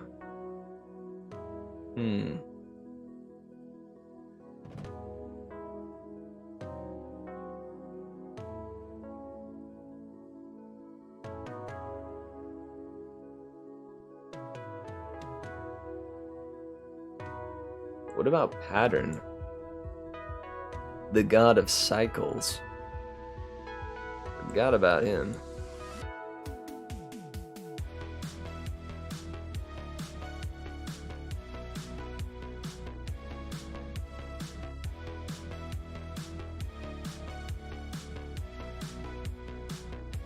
Could easily just be a temple dedicated to Needle.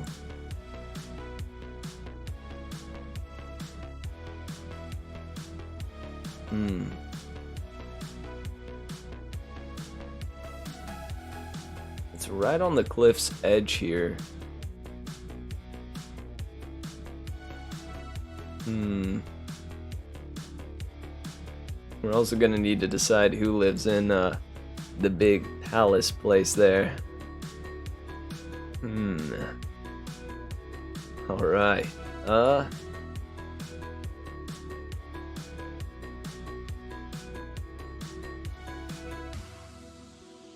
Let me pull up my GM notes. Start this brainstorming process. Twining Town is one of the first settlements that came out of Aramid.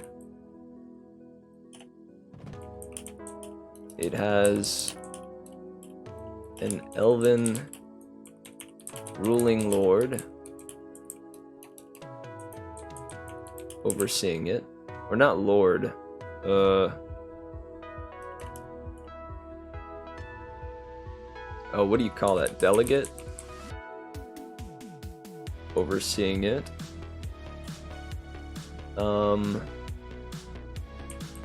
It does not have a die nor day basilica.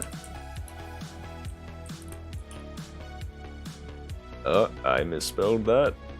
There we go. Too many L's. Nor day basilica.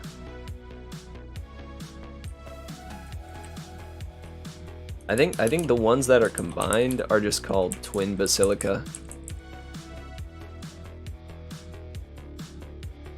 Do not have a twin basilica.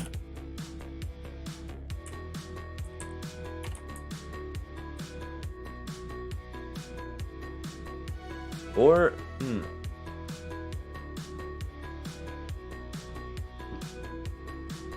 or would it have a twin basilica?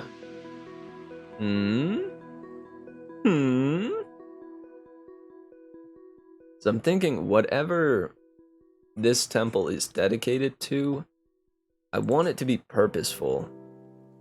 You know, I want it to have a reason for it being the way it is. Because there are other twin deities that are often in the same boat as Daidim and Daedin, where if one temple is dedicated to one of them, it's often dedicated to both, or it has to be dedicated to both. For instance, Warp and Weft are the god and goddess of passing and travel. Ooh, and with it being, let's take a look at Doffhide here. With it being like on this major road to get up to Autoclave, which is, you know, a like not huge, but a hub for mercantile stuff and docks and junk. It would make sense for them to have a temple dedicated to Warp and Weft.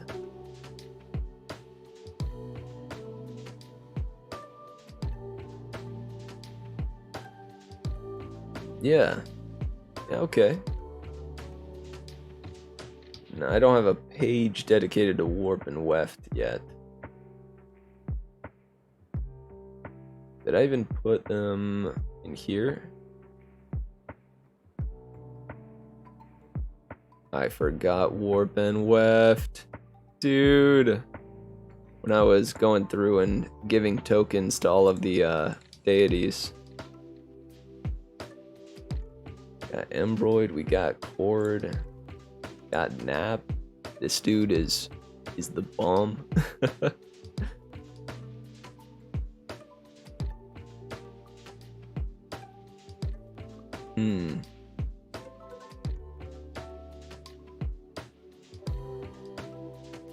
We have Tap and Estri, which those two are the god and goddess of art and the abstract and beauty and charm.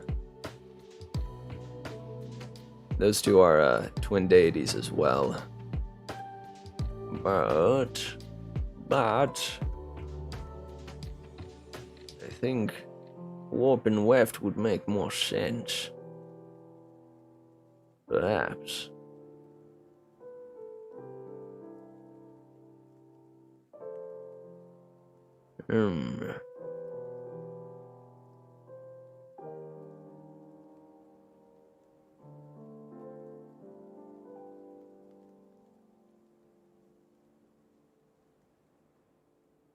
Does not have a twin basilica.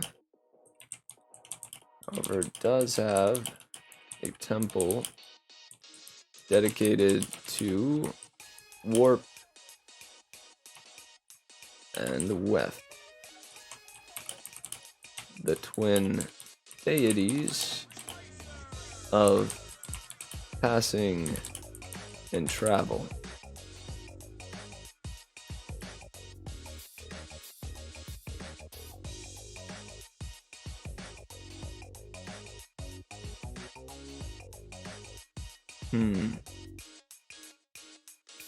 It could be Tap and Estri, though.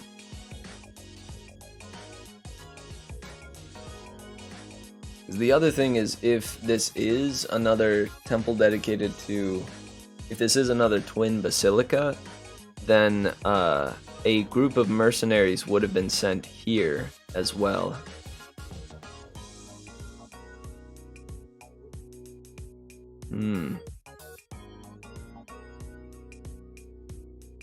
Well, what if it is... I mean, it would probably make sense to have a twin basilica there. And then perhaps the people that went to investigate there didn't find anything and then just returned to Aramid. And then when our band of adventurers here show up, they go, you know, what would you like? We've already told we've already told the folks that came investigating everything we know. Like, what is it that you need here from us? And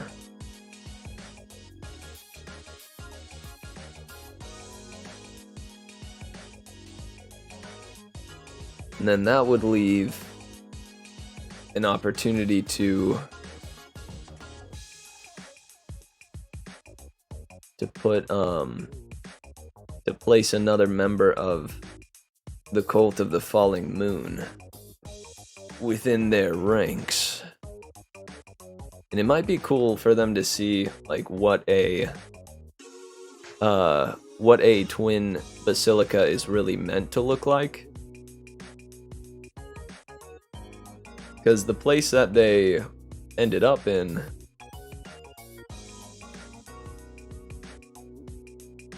you know, the place in Autoclave Village is a Dai Basilica. A temple that has been shifted to be dedicated solely to the moon. You know, with these moon carvings inlaid in the stone.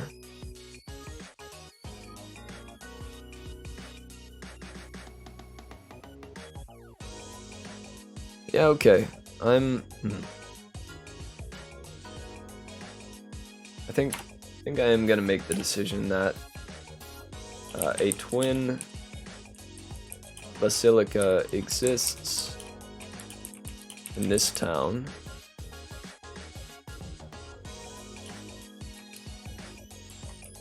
This being a true twin basilica. Unlike the Dai basilica that Wilds of Winter leads. Or, that Wilds of Winter owns. Or heads.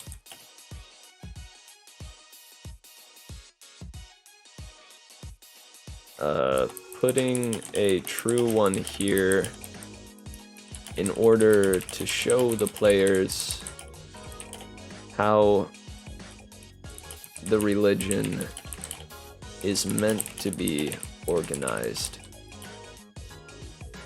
Yeah, I think I'm good with that.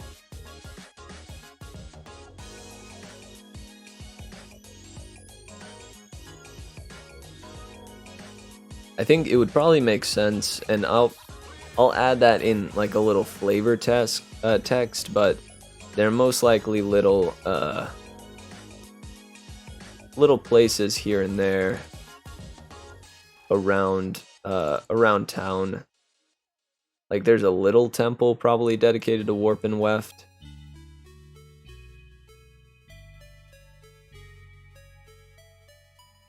That would make sense.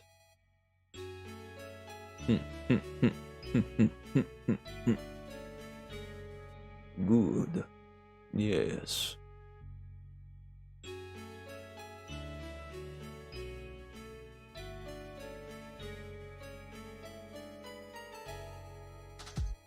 All right. Let's see. What else do we need to organize here? Thought-wise. So, we are going to have that be a twin basilica. However, if... so Celeste probably came here and begged, like, the residing priest or priestess to help her start another church within the town, or another basilica in the town just dedicated to Dedan. But the person, like the resident priest or priestess, was probably like, hey, that's great and all. We love Dedan here, but this is already like a full-fledged twin basilica. Are you sure you don't want to just like come apprentice with us or something? However, we can't condone the act of creating another basilica in our town just dedicated to Dedan. So these folks would probably know Celeste and probably housed her for a while. So this twin basilica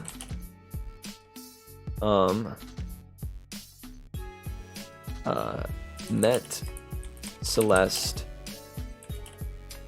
and heard her plea to help her start a basilica just dedicated to Dedan.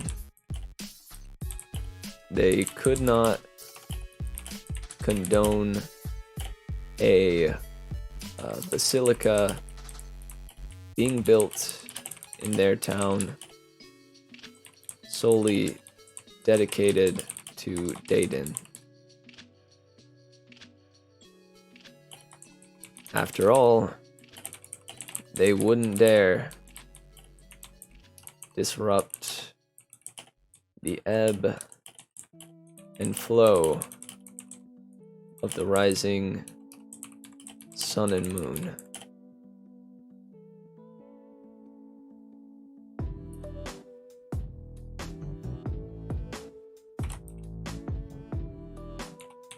They probably took her on as an apprentice priestess for a short time, and have been looking for her ever since she went missing. However, the attempts to search are not grand. because they believed she simply moved on to try to found a day basilica elsewhere. Little do they know, she has been captured by the Cold Shoulder. Alright, sweet. I did have a question. Do we put the Cold Shoulder hideout like right here? And have it be that whoever is running this place is also connected with the Cold Shoulder? As in, like, the town is slightly corrupted in that way, or in that sense, where like the Cold Shoulder and the delegate or the leader of Twining Town have an agreement where the leader of the town lets the Cold Shoulder get away with certain things. In return, the Cold Shoulder like protects the town at night from monsters and junk, you know? And in that agreement is also that they get a place to stay in this big old hideout there. I like that. I like that. I'm writing it down. I'm doing it. Alright. The leader of the town has an agreement with the head of the Cold Shoulder to allow them to stay in a hideout just behind the palace, just behind the like government building. We'll say palace. Behind the little palace, with the head of the Cold Shoulder, to allow them to stay in a hideout just behind, a hideout with an entrance just behind the little palace where the leader stays. The leader allows the Cold Shoulder to break certain laws, get away with stuff. In exchange, they don't destroy the town and instead protect it at night.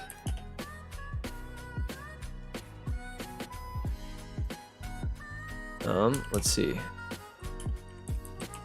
Because no glass needles are stationed here.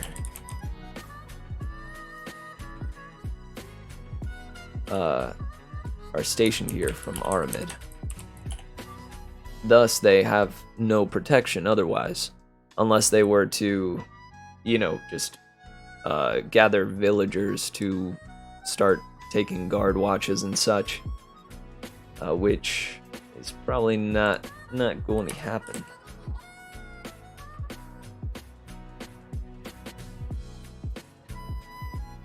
Okay, all right. Excellente. Right, cool. We got about 20 more minutes. All right. Let's see what all we can get done in that time. So this is, I'm gonna name some things here with the text option. So this is going to be Twining Central. That's not the word I'm gonna use though. What's the word of like a government building?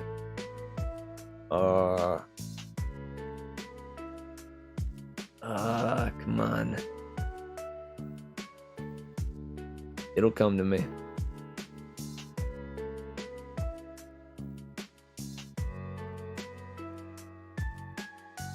It's not a court. Well, actually, yeah, like a court. Court. Yard, garden of building. What? Judicial system? Tribunal? No, it's not what I'm looking for. City Hall. Yeah, Twining Hall. That's what I'm looking for. Something simple like that. Twining Hall. Oh, oops.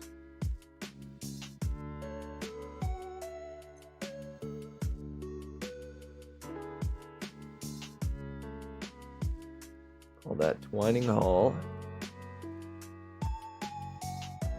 This is a... Oh, oops. Text, please. Twin Basilica.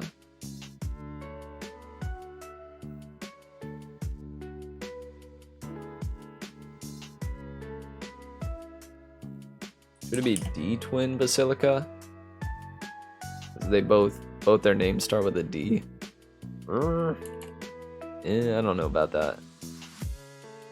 What about just Sky Twin Basilica? Yeah, I like that.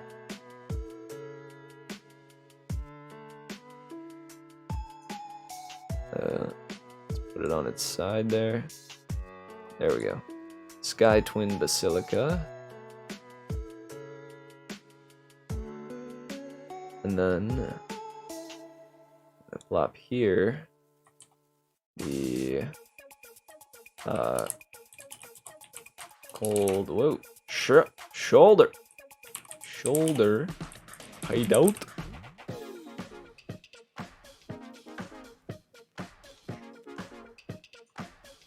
I want this in the middle. Oh yeah.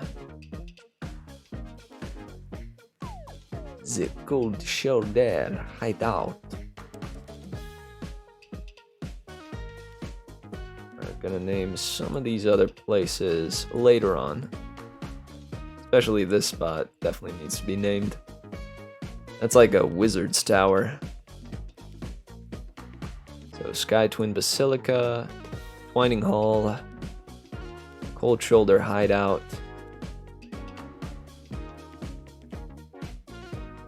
Call this, because the lake is called Lake Snip, I think. Did I get that right? Yeah, Lake Snip. So Snip Falls would be this place.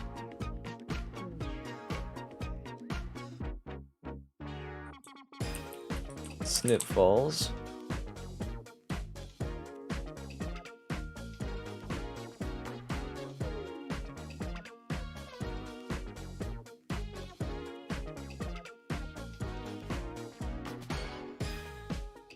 And there are bushes there. So this place is big time hidden.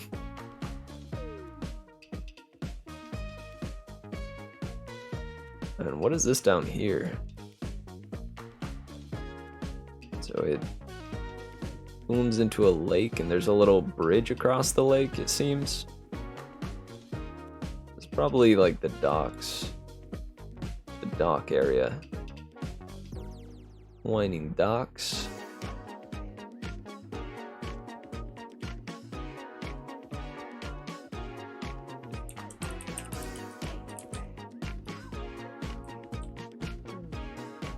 Winding docks.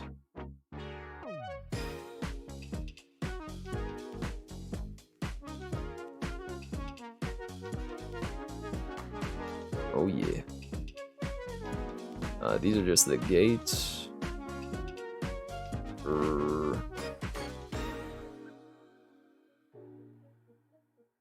What do you call this? It's like a water wheel. There's specific places that hold water wheels. Water wheel plant. Old times. Whoa. Oh. Gosh dang it. Hang on. I looked up water wheel plant. Old times, but it took me to a Wikipedia page for a plant that is apparently called the water wheel plant. Aldrovanda vesiculosa.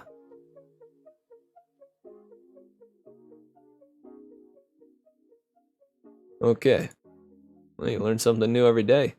Did you know that a water wheel plant is also called Aldrovanda vesiculosa or vesiculosa? Vesiculosa.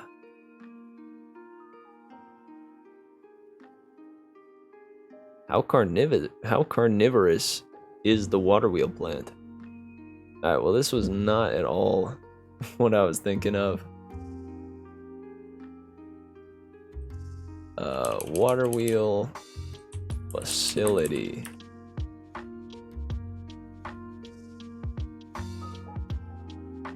Here we go. The water wheel Wikipedia page. I can show Wikipedia on here, right? Yeah, think so. Oops, there we go. A water wheel is a machine for converting the energy or flowing of falling water into useful forms of power. Often in a water mill, that's what it's called. A water wheel consists of a wheel, usually, actually I'm gonna switch to the water mill Wikipedia page, is a mill that uses hydropower. It is a structure that uses a water wheel or water turbine to drive a mechanical process such as milling, rolling, or hammering. Such processes are needed in the production of many material goods, including flour, lumber, paper, textiles, and many metal products. These water mills may comprise grist mills, sawmills, paper mills, textile mills, hammer mills, trip hammering mills, rolling mills, wire drawing mills. Wow. Okay, what is just textile mill?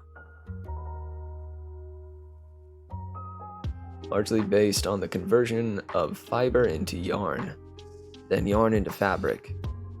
These are then dyed or printed. Yeah, this is gonna be a textile mill. A textile water mill. Yo, sweet. By the way, this is the YouTube that I use for music. It's super flippin' nice. I've been listening to it just like off stream as well. Called a channel called Game Chops. Highly recommend you check it out. Pretty dang sweet. They allow people to use them on stream all the time. And yeah. Pretty darn cool. Alright, so this place here is a textile watermill. It would probably be called something else though. Like the Twining Mill? The Snip Mill. Yeah, Snip Falls. The Snip Mill. The Snip Snap Mill.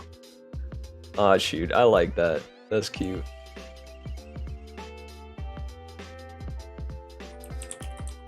The Snip Snap Mill.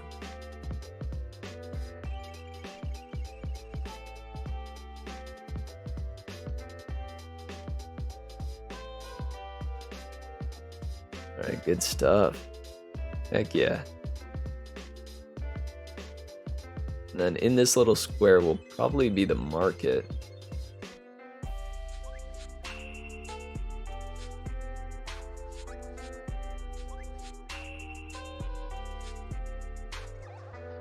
And make this a little smaller. Keep this on the side.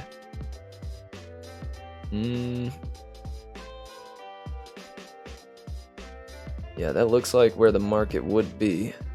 Alright, cool. I'm gonna name it that.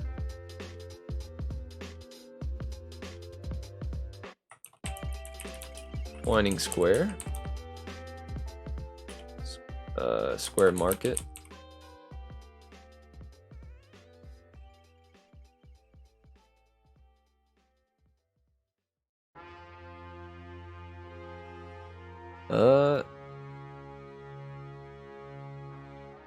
What is like the magic shop of this place gonna be called?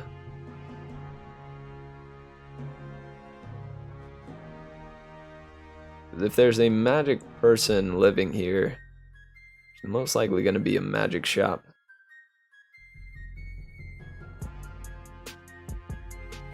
Ooh.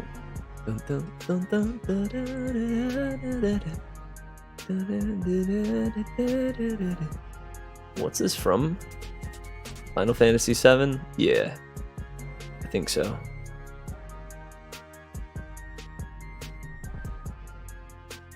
Alright, so we know the Sky Twin Basilica is there. Snip Falls. We got the Snip Snap Mill. The Twining Square Mill, or the Twining Square Market. Twining Hall. Let's change this to just Twine. The Twine Square Market.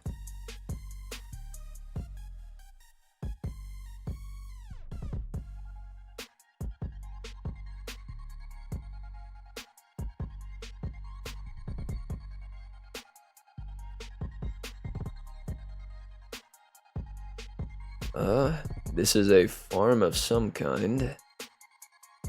Like pastures and junk. Let's call it,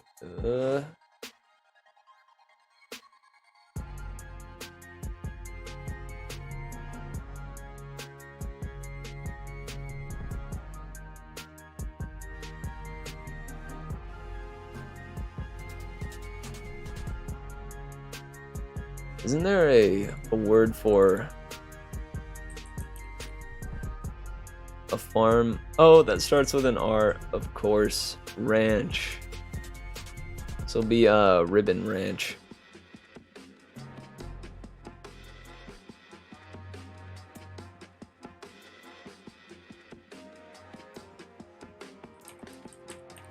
Ribbon River Ranch.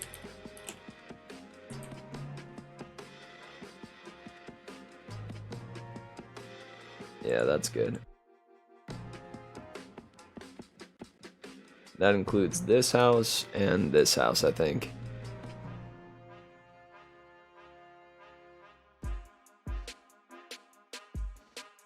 A couple of these are just, I think, residential. Like this one, this one, this one, this one.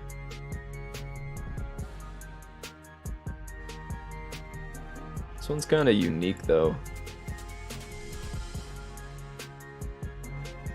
So over here are some of the shops and junk.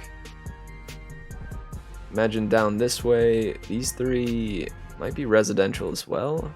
These ones too. And then this is the one that I think is like some kind of shop or magic store. This is where like the general goods and produce would be. But this one would be unique.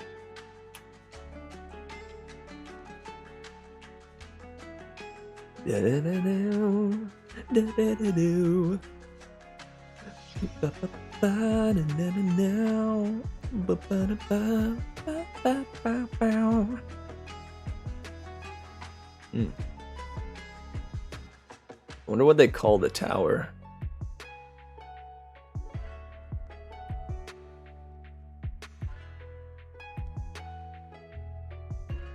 What if, oh man, what if the lake was named after the wizard of this tower? So it's a wizard named like Snip, or like maybe his, like it would probably be his last name. So like,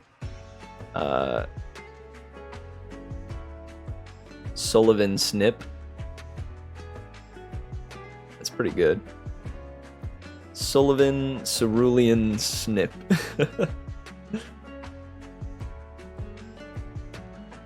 What's another word for tower? Tower. Citadel. Snip Citadel? Is that really... It is. Does it actually mean? Yeah, top tower.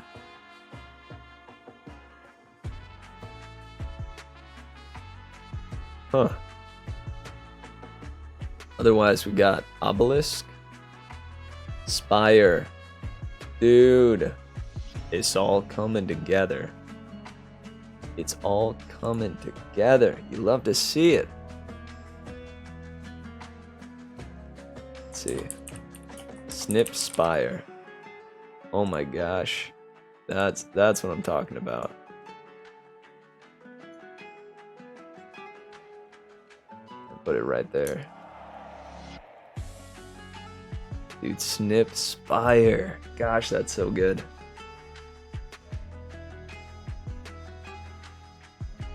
And then the magic shop.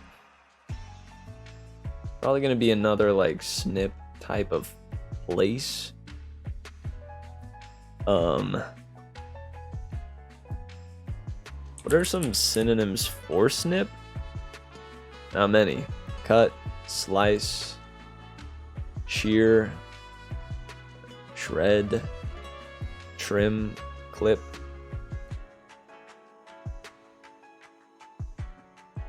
The trimbling.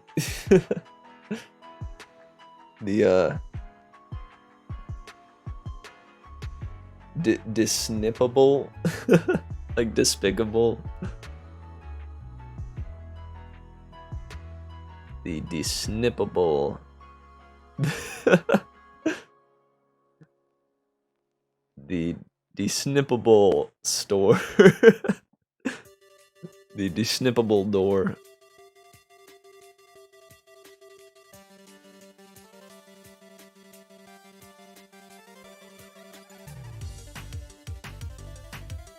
Despicable, desnippable.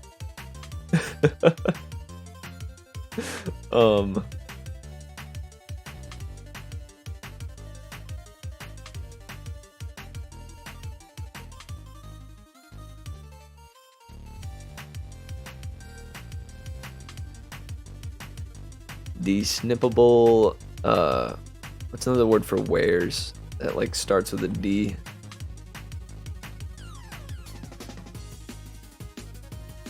Wares. Desnippable products. Desnippable vendables? What does vendables mean even? It can mean merchandise. Desnippable vendables.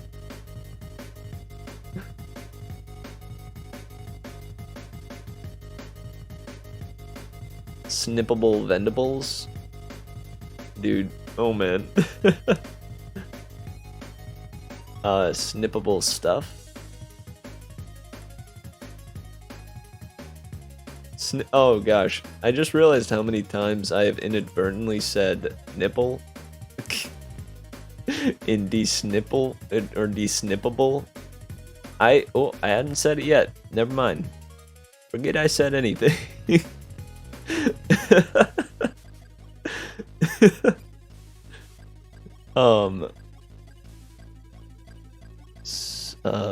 Snip. Snippy stuff. Snippin' stuff. Dude. Snippin' stock.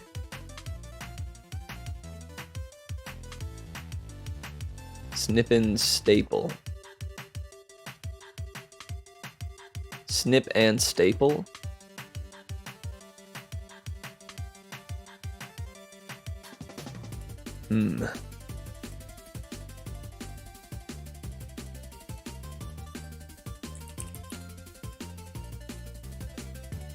Magic.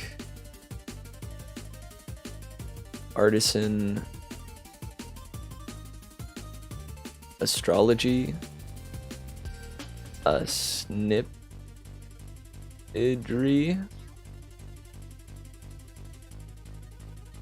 Snipidry. Snipidry Pipidry. Snipidry. Shoot.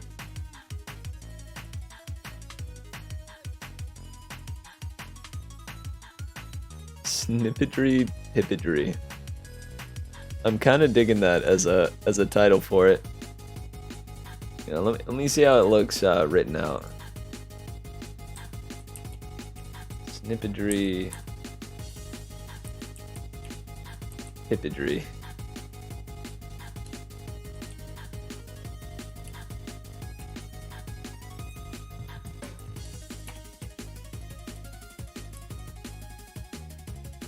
Snipidry? No. It's gotta clearly be E. Snipidry. Snipidry, Snipidry Pipidry. Snipidry Pipidry.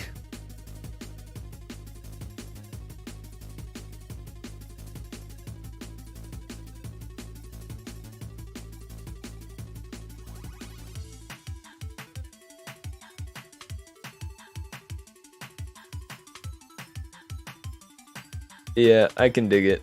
A magic store called Snipidry Pipidry. Pretty good. I'm just gonna make sure.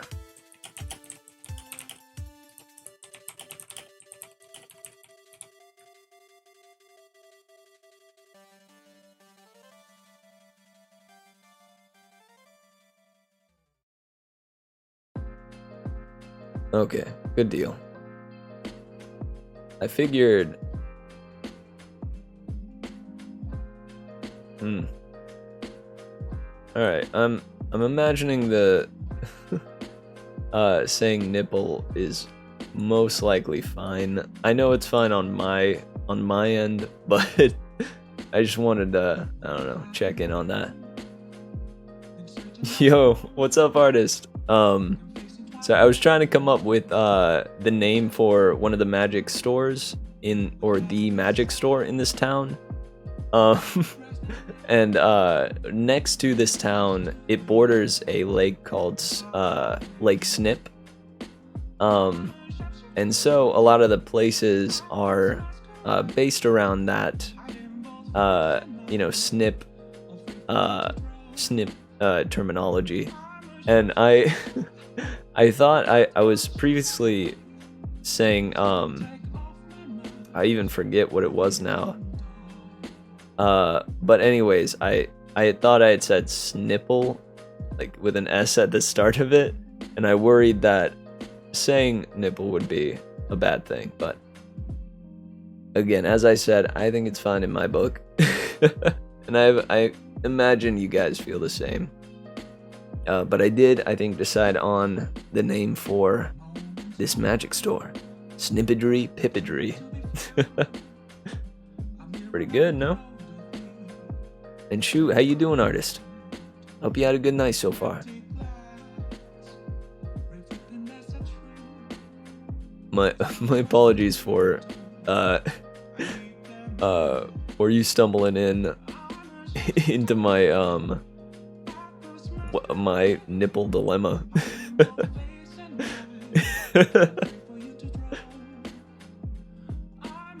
Nice, I'm glad you're great. I'm doing good. Spent a good amount of time here. Worked hard. I think got a fair amount done. The main thing that I wanted to do was write up the ancient conflict between Diadem and Dedan, because the whole campaign is based on Diadem, which is the moon. The moon is a deity in the Seam, Diadem is going to crash into the planet.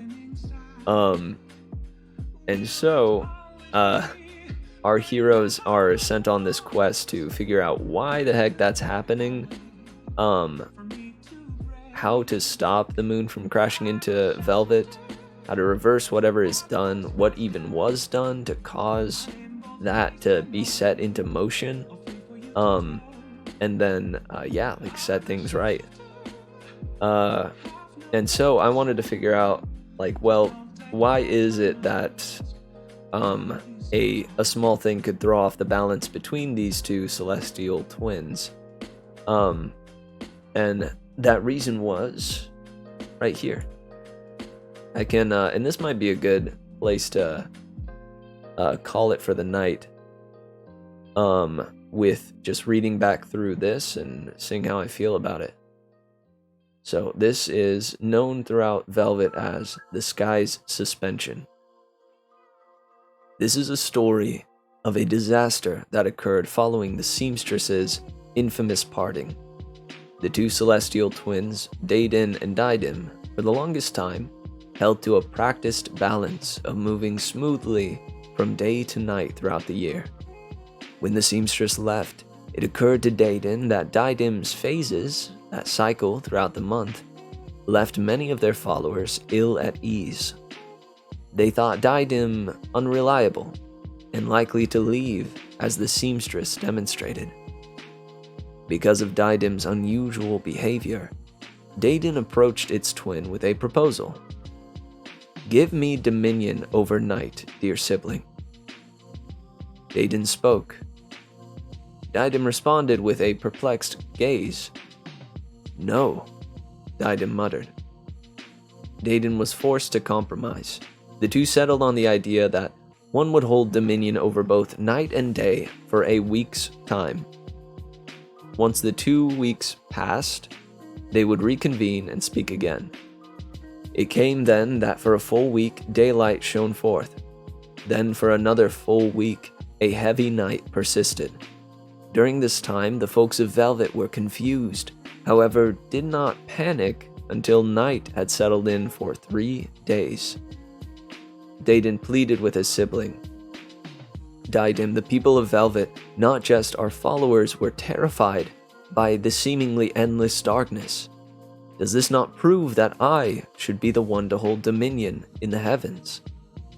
Diadem scoffed. "No, my twin, it does not. Did you not see the few who went mad after being unable to sleep for days during your reign?" Dedan contemplated this, then decided that 1 week was not enough to tell who had won this competition. It followed that there would be day for a month's time, and afterwards dusk.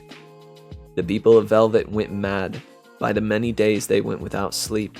Then, when night fell, crime ran amok, and the people did unspeakable things to themselves and others, aided by the cover of gloom.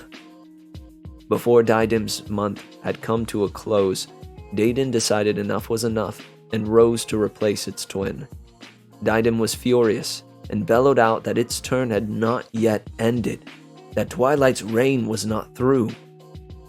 They fought in the sky for another week, blending and shifting in the heavens.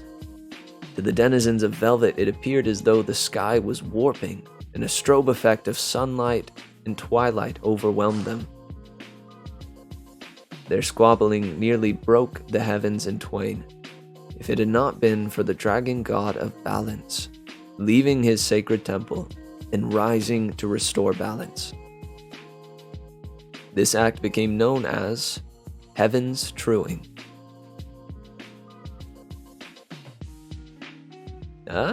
Not bad, right? Worked on that for a solid hour or two. No, hour and a half, I think. Maybe hour and 40, but yeah. That's pretty cool. Man, I love this kind of stuff, and I think it's gonna be essential for this campaign, because it is very heavily dependent on the lore of the Pantheon. You know, what is the history of the Pantheon, their conflicts, their great moments, you know, all sorts of stuff. You know, I have a story that I wrote up like this for the armored titan Ruchin and his brother Gore.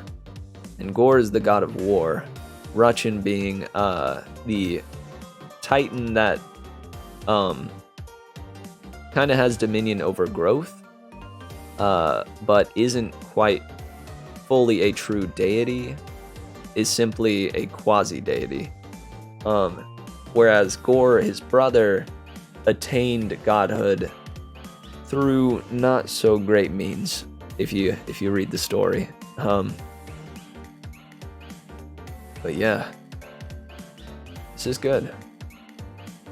And it is this this story here that spells the reason for why something as simple as one of the Sky Twin basilicas switching to become only a Dai basilica, like solely devoted to Daidim, how just one church shifting in that direction would throw off the balance in the sky enough to shift Daidim's direction to start gravitating towards Velvet. It is because at this point it's a very delicate balance, one that in Heaven's Truing, the act done by Ys, the dragon god of balance, you know, he placed them in this balance once again, kind of against their will, and now the two of them don't really have power over, you know, how they do things nowadays. Basically, they are, on a cycle. They can still act and, you know, send out their avatars to the world to, you know, speak with their followers, junk like that. All the stuff that the deities do is still okay for them to do, but their physical representations in the universe, which are the sun and moon, they no longer have control over what those do. In Heaven's Truing, Ys just kind of pulled up and was like, hey, yeah, you guys lost your privileges, basically. I'm gonna take that away. You guys now just are on a cycle like it was before, and then we're just gonna keep it that way. Is something that I noted earlier in the stream was that this is oddly reminiscent of Groudon and Kyogre fighting, and Rayquaza swooping on in to say, hey, cut it out, you two.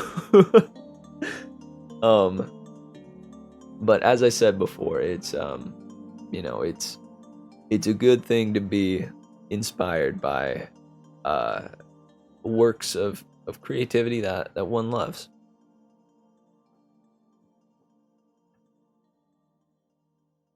So that's that.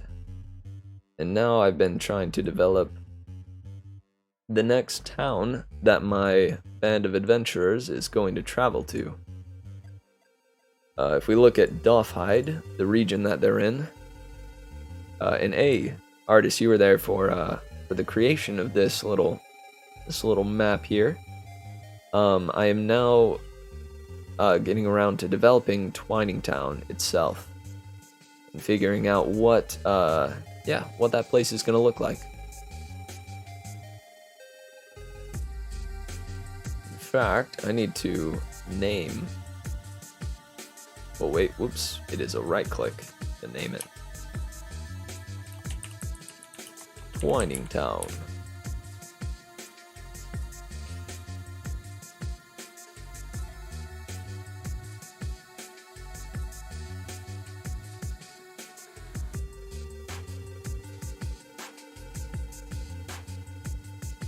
Alright, well I feel quite good about the Sky Suspension story, and I really like this map for Twining Town. I think next stream, gonna need to talk about how they managed to save Wilds from being taken by the Glass Needles back to Aramid and imprisoned for under the suspicion that Wilds aided and abetted in the capture, or rather, sorry, the kidnapping of Celeste Sunnydee, his betrothed. That was a wild scene. Pretty dang cool moment, but what I didn't expect is that they stepped in front of Wilds and were like, no, we're not gonna let you take this guy. Are you kidding me? Because it, like, why I find that weird is that Leo here, this character, completely doesn't trust Wilds whatsoever. Thinks that Wilds is up to no good, with, you know, and that's within reason. But the rest of the characters utterly adore him, and so and I think, like, I didn't realize until that moment that you know, Ilum, or sorry, his name is Ilmston. Sorry, not Ilum. But the moment that Ilmston, Zora, Mila, and the Glass Needles burst in and went, Wilds, you are under arrest for I didn't realize until the moment that Ilmston burst in there and Axir took a step in front of Wilds to stop them from handcuffing him, that I realized, shoot, these guys really like Wilds. And I made them do like a big moment skill check dealio where I asked each of them, hey, what are you doing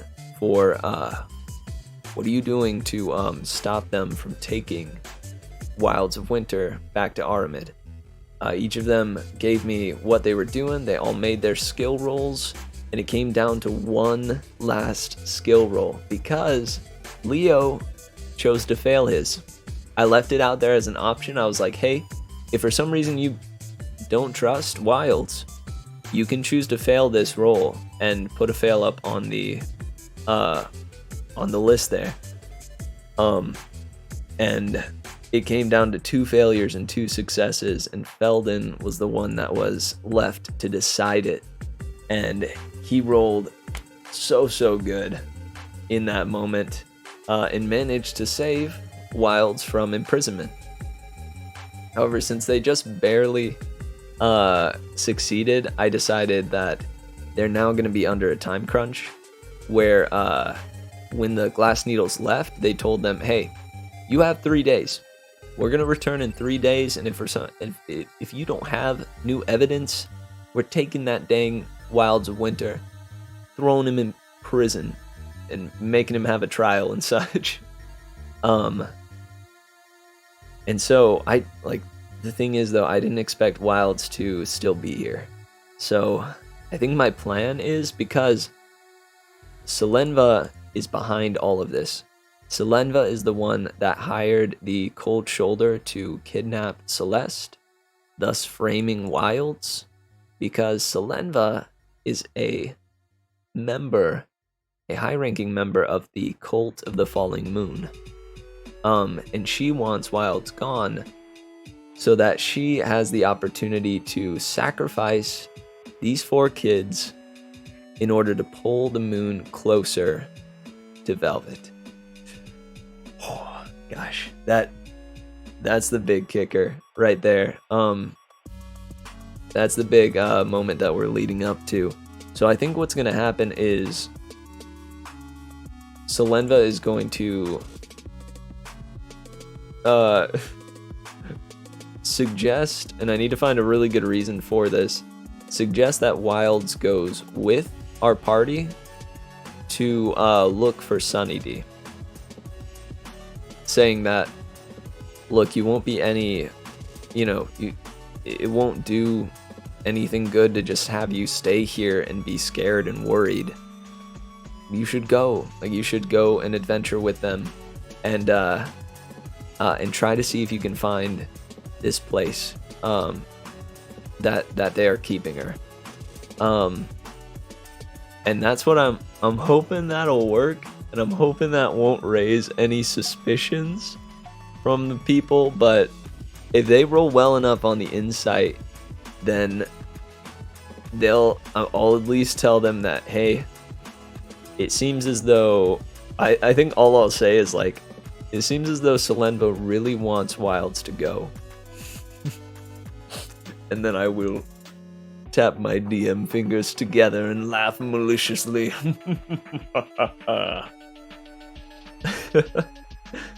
Alright, tight. That'll we'll have to save this chat for next time though. As much as I want to keep on going, 3 hours is normally my my limit. So let's go ahead and swoop on over here. Hello. And I hate this because, you know, we got a solid 5 viewers now, but gotta say goodbye. Alright, let me pause the sick video game jams for a second. And I'll start up the outro music in just a second. Guys, I want to give a sincere thank you to all of you that threw your ideas out there during the stream and were brave and willing to jump into this brainstorming sesh. It means a lot to me that there would be folks that would help me in the creation of this world, in the building of this campaign, and the layers and the various parts to the world, even down to the details of what kind of conflicts the Pantheon went through back in the big pivotal moment when the seamstress left. Just all, and man, it goes so deep into things, and I think personally, if I didn't speak it out loud, a lot of the times it would just get befuddled in my brain. Anyways, thank you, and I hope you guys have a good night. I love you all bunches. Remember to take the merriment we found here today, the smiles, the laughs, the thoughtful chin scratches. Take all that merriment with ya and let it set you at ease as you lay your head on your pillow tonight. And let it carry you into tomorrow.